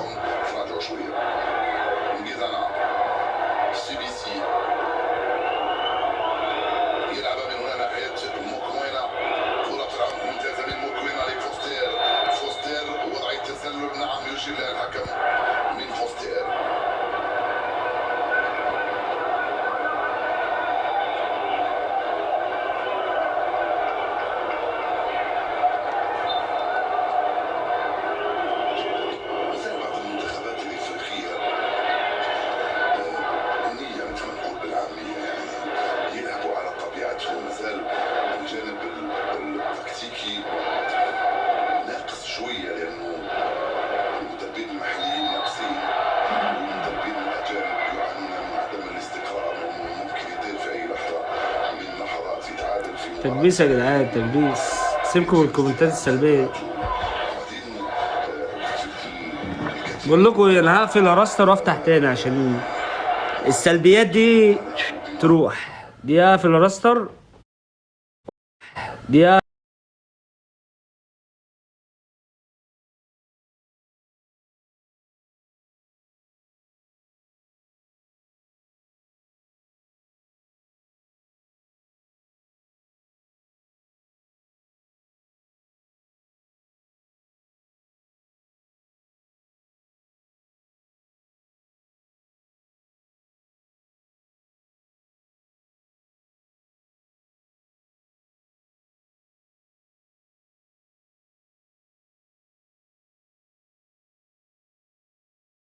عطاتوش في حراسه المرمى. يعني ما كاين ما يدار، نجيبوها لالجيري بالسميه يدير شويه ديال بوبليسيتي وهادي. معليش يا اخي قال لك زيتنا في دقيقه، زيتنا في دقيقه يا اخي الجيريا. ماشي قلت تشجع كونغو ولا الجزائر؟ ما نشجع والو. انا ما بديتش نشجع والو. شوف شوف الجورناليست اللي قال باللي لو كان تلعب المروك مع والو نسيبورتي والو، انا ما يمثلنيش باش يكون على بالك، بيسك هذيك في لابريس وهضر كيما نقولوا في بلاطو شافوها كاع الناس ماشي كيما يقولها. اجا الخوت ممكن يعطي راي على المنتخب اليوم. يعطي راي شنو انا ما يمثلنيش بصح خويا اذا تسيبورتي كونغو شوف انا ولا غير براحتك ما تدخلش في وسط لي زالجيريا برك ما ديرونجي. اسمع انا ما نكذبش عليك، انا من ناحيه الكره ناحيه الجزائر خواتنا ولكن في الكره انا باغي نخرجوا غدا. عرفتي شي الجزائر قاعدين بزاف كيبغيو الشر من المغرب، وانا في هذه الحاله هذه كنتمنى يخسروا غدا الجزائر. ما نكذبش عليك تبان لك مرضي الجزائر تسهل، يعني الضغط الاعلامي كامل على كونغو، كلشي خاصو يتغلب كونغو وتصدق غدا غلبه الجزائر وان شاء الله غدا الجزائر لعبه. يعني شوف لعبه بعدك في المغرب عند التحدي باغي تكاليفا يعني في وسط المغرب، وثاني حاجه كلشي يعني مكاليفي كونغو غدا تصدموا. يعني خليو الماتش ونقولوا جد سهله. يعني شوف تقولوا كونغو تسهل تصدق ما تسهلش كونغو، يعني خلي ديك الراكد ما بلا ثقه في النفس. الكونغو ما ديروا. اسمع نقول لك واحد الحاجه، وانا فين اخويا هاني بابي الخير اش قال لك في الكونت الاخر ما طلعتيش. انا في صالح قلت في الكونت الثاني ما طلعتينيش. الجزائر ومصر ما سمعتكش. قلت لك سيف انا اصلا في صالح ديالي الثاني ما طلعتينيش. وما شفتكش. اودي الرئيس واخا تسقسى الجزائر ومسارات هنا انا غنعاود ننزل ونطلع في تنزانيا هذه اليوم في تونس صافي تنزانيا ديك لوكاسيون اللي كانوا ضيعوا في الدقائق الاولى وفي الشوط الثاني راه اذا كنحشاوهم رجعوا لك اللور ما تكياش يديروا لك تما كالكاس كونوا انت الشيء العريضه انت الشيعه ديال تنزانيا نسيتي العريضه نسيتي شحال من كره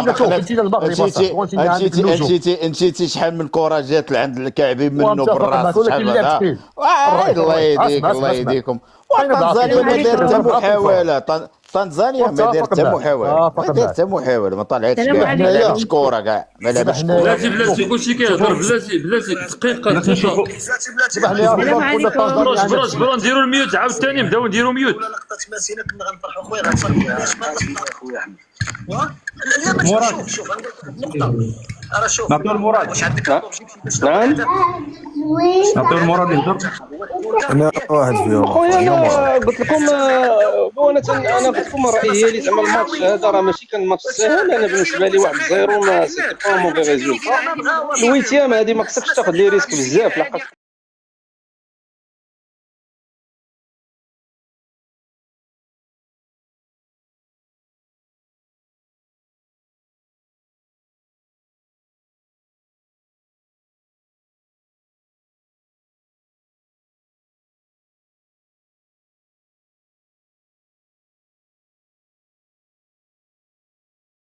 يعني هذا الفضاءات هذه عندك بدون قيود، يعني تكلم كيما حبيت. بالعكس هذا الفضاء هذا عندك هذا راه لي كيما قال الاخ يكسوف هذا اللي يلم الشمل. تبادل الافكار، تبادل الافكار الطيبه. تعلم تأدب في حياتك. احنا والدينا علمونا الادب الحمد لله. ملي شفينا على 7 سنين 7 سنوات تضربنا على جل الادب والاحترام. من اجل الادب والاحترام نحترم الصغير ونقدر الكبير. الصغير عندنا يحترم والكبير يقدر. أصولنا ومبادئنا تعلمنا هكذا، ورانا نفس العادات ونفس التقاليد. ما كانش مفارقة ما بين المغربي والجزائري إلا الحدود. ما عدا الحدود جزائري ومغربي عقلية واحدة. نعرف الجزائري كيفاش عايش، نعرف المغربي كيفاش عايش. اليوم فرحة خلوها فرحة، اليوم فرحة خلوها فرحة. عشنا في أوروبا، تلاقينا بأشقاء مغاربة تعاملنا معهم أحسن من الأخوة في البيت، أحسن من أخي اللي جابته هما، أحسن وأحسن. نحن رجال لا ننسى الخير ولا ننكر الخير. إذن اليوم فرحة لإخوتنا المغاربة نخلوهم يفرحوا، فرحة لينا كامل كعرب، فرحة لينا كامل. اليوم دولة طاحت عليها أمريكا هزت لها الرئيس تاعها وكأنه ذبابة هزته بحجمها وبكبرها وبكذا وبكذا. نحن كعرب ماذا وش راح يصرالنا؟ خلونا نتلاحم، خلونا شعوب، خلونا إخوة، خلونا نعيشوا إخوة. علاش الحماقات والتفاهات هذه عندك، العقول الصغيرة هذه عندك؟ وبعض الأحيان يعني والله أنا نتأسف شديد الأسف أنه الإنسان يحط مع كومنتير هكذا ولا كذا. شوف في علم الطب، في علم الطب كاين الطب النفسي. بعض المرات الأطباء النفسانيين يقول لك أنا استعصيت علي الحالات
لو سمحت الله يرد يا فيصل. اعطوني وقت ما مثل ما عليك. اعطيتوها وقتها. تفضل تفضل وانا حطيت ميوت وسكت واحترمت.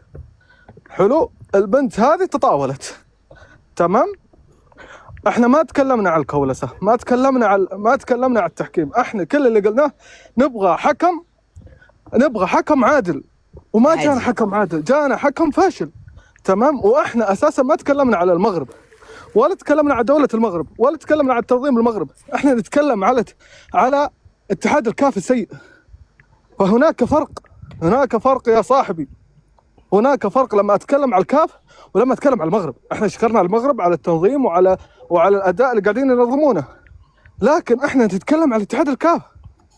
وانا الحكم العادل لما تحط لي حكم انت يحتفل في مباراة الاهلي والزمالك، يحتفل مع الخصم، لا كذا كثير يا كاف، كذا كثير. هذا الحكم لا يجوز انه يصير حكم، تمام. ثاني شيء، احنا ما تكلمنا ولا صحنا ولا قلنا شيء. اللهم قلنا نبغى حكم عادل. احنا لا تكلمنا في ذمة المغرب ولا قلنا شيء، تمام. حلو. يا حبيبي يكفي الجمهور اللي ما يدخل الملاعب، يكفي الجمهور اللي ما تدخل الملاعب ولا يلقون تذاكر. هذا اشياء بعد سكتنا عنها، لكن تجينا في الحق اتكلم لك بالحق. ولا الحكم العادل، عدينا ناس اشياء كثير عديناها، وراح نبقى في البطوله، وراح ناخذ النجمه الثالثه باذن الله، وراح ناخذها بقلب المغرب، تمام. وهذه شاءت انباءت هي غلطه. جزائري ام سعودي؟ انا سعودي بعروق جزائريه وافتخر بهذا الشيء. مرحبا. لا انا زعما حبذا لو تكلمت بعروقك الجزائريه يكون احسن، لان الهويه الهويه لا تشترى ولا تباع. ما اسمح لك. لا تكلم اذا كنت انت ما ترضينها لما اقول لك ما تتكلمي بجنسيتك المغربيه، انت ما ترضينها. انا اتكلم والله لا تتكلم بالمغربيه، والله تتكلم بالمغربيه. ما ترضينها لما اقول لك كذا، انت ما ترضينها. لا انا كنتكلم بالمغربيه. انا اتكلم بعروق الجزائريه واتكلم بقلب السعودي. ولا احد له الحق انه يمنعني بشيء. مرحبا. ولا احد يقدر يمنعني بشيء، ما حد يقدر، ولا انت تقدر تمنعني. لا لك الحريه. نعم. على العموم احنا هذه البنت اللي قبل شوي تطاولت كثيرا من معها الحق انها تدافع عن منتخبها، اوكي، لكن مو بهذه الطريقه انها تهاجم الناس. هاجمت الكل، هي غلط، وحطت حرتها كلها على الجزائريين، غلط برضه، ما ينفع. احنا احترمنا، بس في ناس تتمادى لازم برضه ترد عليها. قلنا لها على المغرب على عينه وراس، والف مبروك للمغرب الفوز. حتى اساسا المنتخب غير مقنع، وهذا اكبر دليل على كلامي ان منتخبكم غير مقنع. قلت شو اللي راح نفوز على تنزانيا ب5 و7 و8 و9 و10، بنفوز على تنزانيا و8 و10 و7000 و8000، في الاخير ما قدرتوا تسجلون هدف واحد. هذا دليل انه المدرب سيء، والمنتخب المغربي غير مقنع، كله سيء. وين الاقناع؟ مو مقنع. المنتخب المغربي غير مقنع من الدور الاول، مقنع. زين عبد الله قاعد يفوز ويتاهل. قاعد يفوز ويتاهل بشق الانفس. يا أخي. عبد الله هلا عبد الله، لحظه يا مسك. عبد الله، هلا.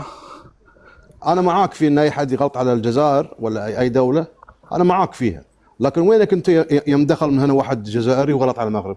ليش ما طلعت عاتبته؟ وين هذا؟ انا موجود يوم غلط على المغرب؟ انا موجود هنا جزائري انا موجود، تكلم كلام سيء يعني. انا موجود يا صالح، انا لو موجود. ايوه، شوف السب، شوف الغلط، شوف الكلام بالسياسه، شوف ورده ايش كاتبه. وين؟ شوف الورده. ما عليك ما عبود.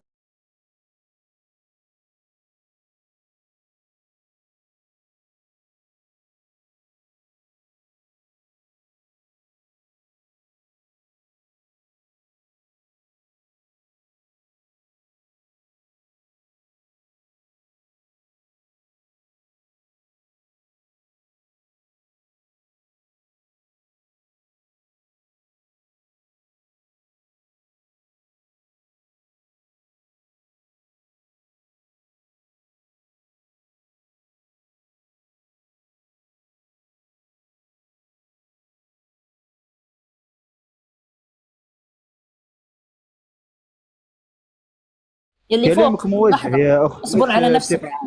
انا ما سمعتك اصلا يا اخي، انا قلت دخلت الان، انا ما سمعت رايك اصلا. انا لما دخلت كان الاخ المغربي يتكلم. انت تنزاني، انت سمعت معناها رأيك. تشوفي لي منحاز المنتخب التنزاني يعني. انا ما سمعتك يا لا هي تتكلم عليا. مش عربي. لا هي تتكلم عليا. انا ما اتكلم على اي احد نهائيا. تفضلي اختي مريم، معليش قولي اللي بغيتي، معليش خذي راحتك. اخي تعلموا تسمعوا للراي الاخر، ربي يهديكم، راكم ناس كبار ما راكمش اطفال. المهم انا كلامي لا اعني به اي شخص محدد هنا في اللايف، واللي يحسب راني نقصده هو حر في نفسه. تمام. انا نتكلم بصفه عامه، لانه انا لما انتهت المباراه دخلت على كم بث. معليش نعطيك سؤال مروه. دقيقه بطرح سؤال ونرجع لموضوع الكره. خليها تكمل بنادم والجزائري، خليها تكمل. نكمل الاخوه، واش عندكم؟ خلي تكمل اخوتي، خلي تكمل.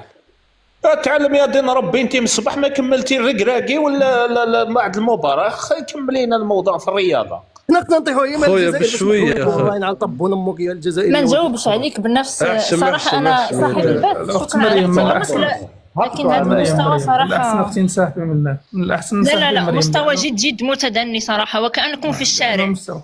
تحياتي لكم، ويا ريت هذا اللي يسبني يتربى لانك مش متربي. لا يا اخوان، خرجت على موضوع الكره، والله خرجت على موضوع الكره. لو واحد يعطاتوا له الكلمه وقعد ساعتين وهو يهضر. نرجع لدرك الموضوع الكره. اخي اللي راكب معنا مغربي. اوكي سؤال، نوجه سؤال بس. لا سؤال بس يا اخي دقيقه تزيري دقيقه برك، دقيقه كونان. انا درك باش درك كبار نقول لكل واحد اسكت، ما تلاقش ثاني. لازم واحد يفهم روحه يسكت اخويا والناس تهدر نورمال. انني نعرف انا اللي يهدر ياسر راني سكته برك. لا انا عندي سؤال، انا بس عندي سؤال وصاير. سؤال الانسان يفهم في الكره، يعني انسان كمغاربي يفهم في الكره. انا عندي سؤال نتمنى واحد يجاوب. يعني هل المنتخب المغرب بالمستوى اللي شفناه اليوم قادر يدي كاس افريقيا ام لا؟ نجاوبك بحكم على المغربي. نجاوبك يا اخي، نجاوبك ما يسالش. لا تفرج 20 دقيقه فقط، يعني ما تكونش عندك اجابه مقنعه.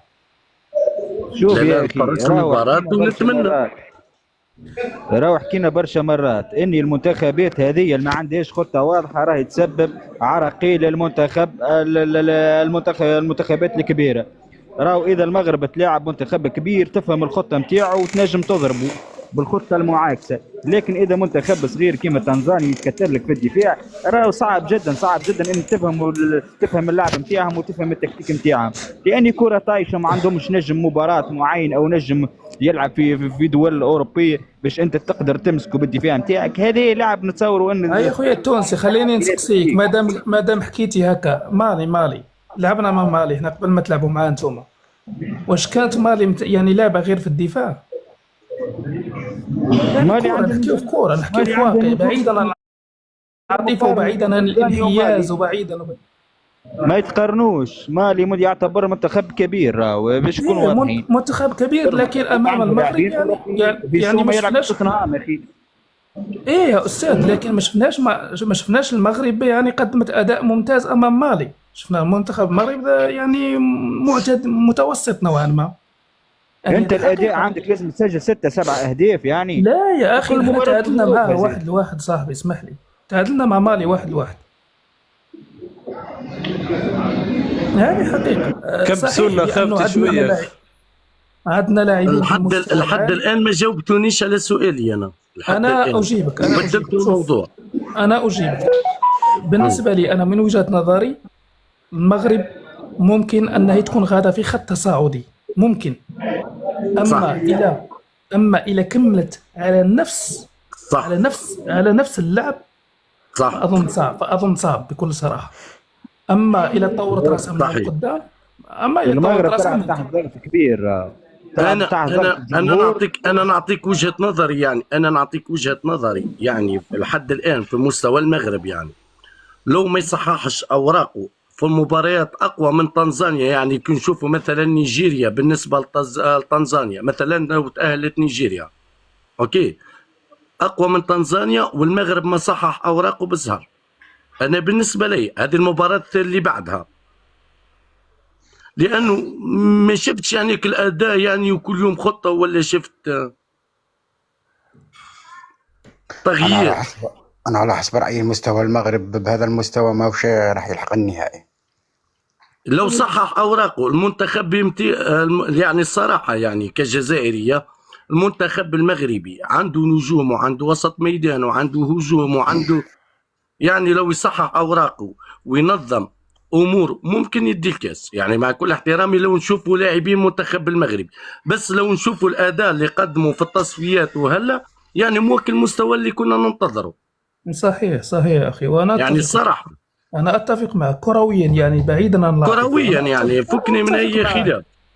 يا اخي وحط في علمك اني مش اي منتخب عنده نجوم قادر انه يهز كاس افريقيا، راهو ثم منتخبات منظمه وما عندهاش برشا نجوم لكن منسجمين مع بعض بعيد يوصل فينال مثلا، مش بالضروره راه.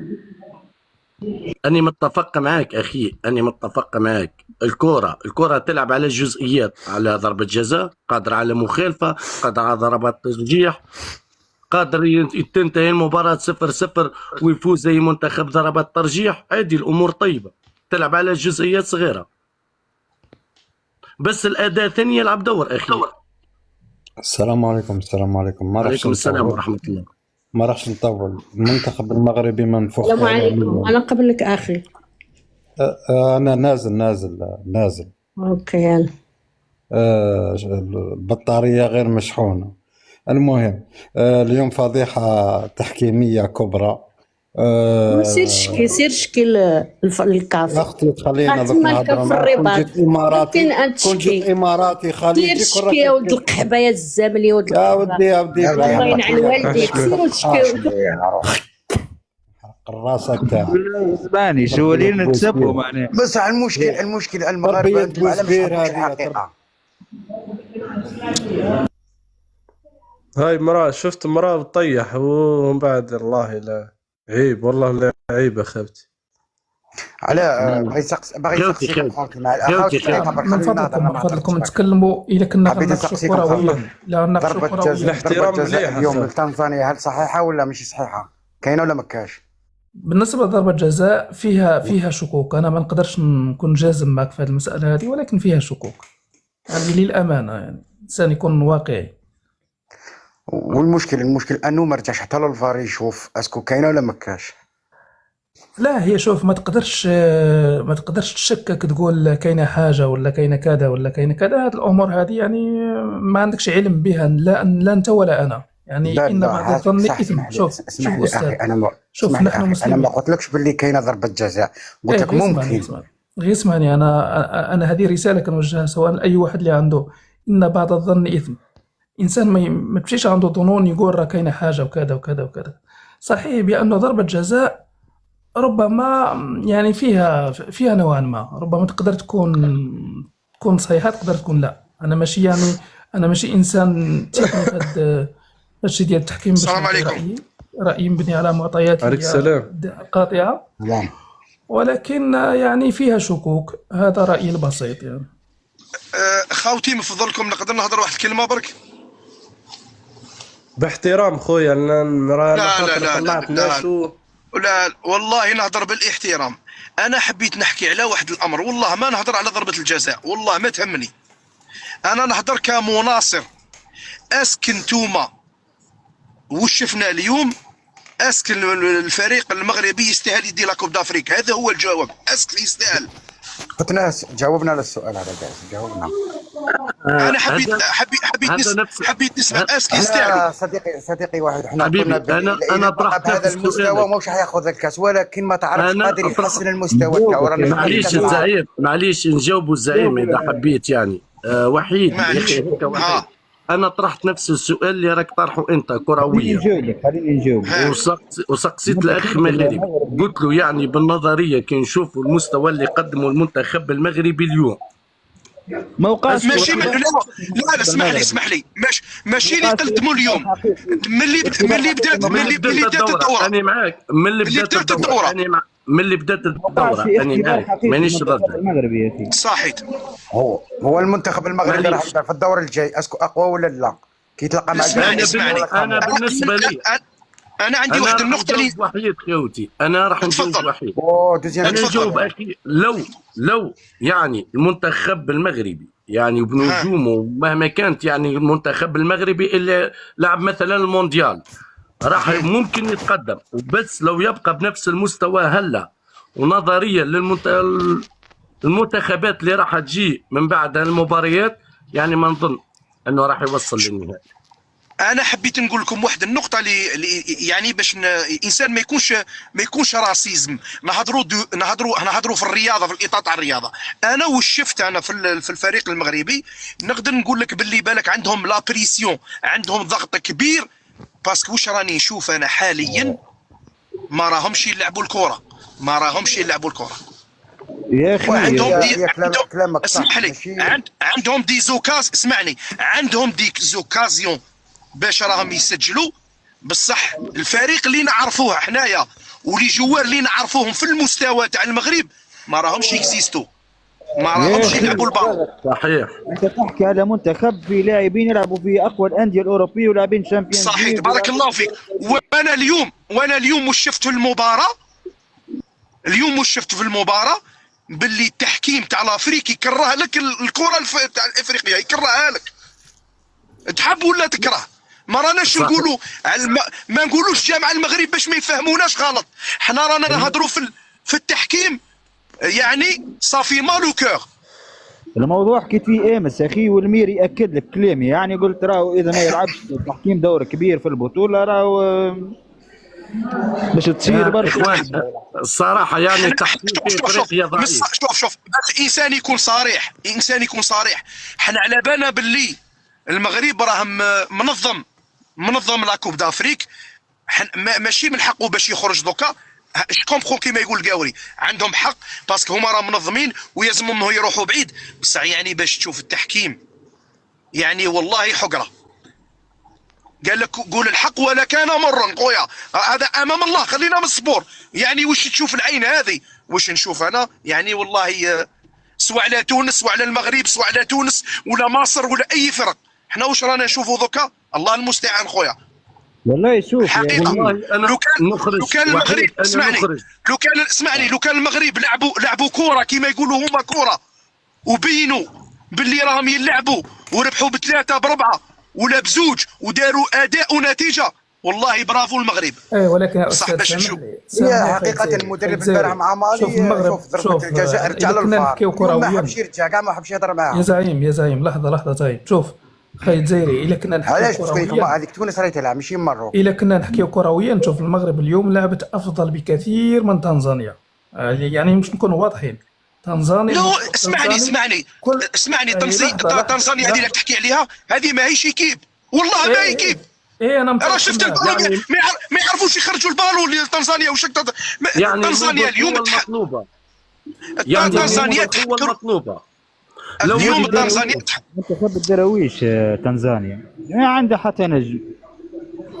تنزانيا اليوم تحكروا، اسمعني المطلوب اليوم التنزانيا تحكروا للمغرب، والمغرب كانت عندهم لا بريسيون اللي كيف يا ناس. يا اخي المغرب تلعب بالضغط، وتنزانيا هي الحلم نتاعها اني ترشح لدوزيام تور كوب دافريك، يعني صحيح. تلعب بدون ضغط.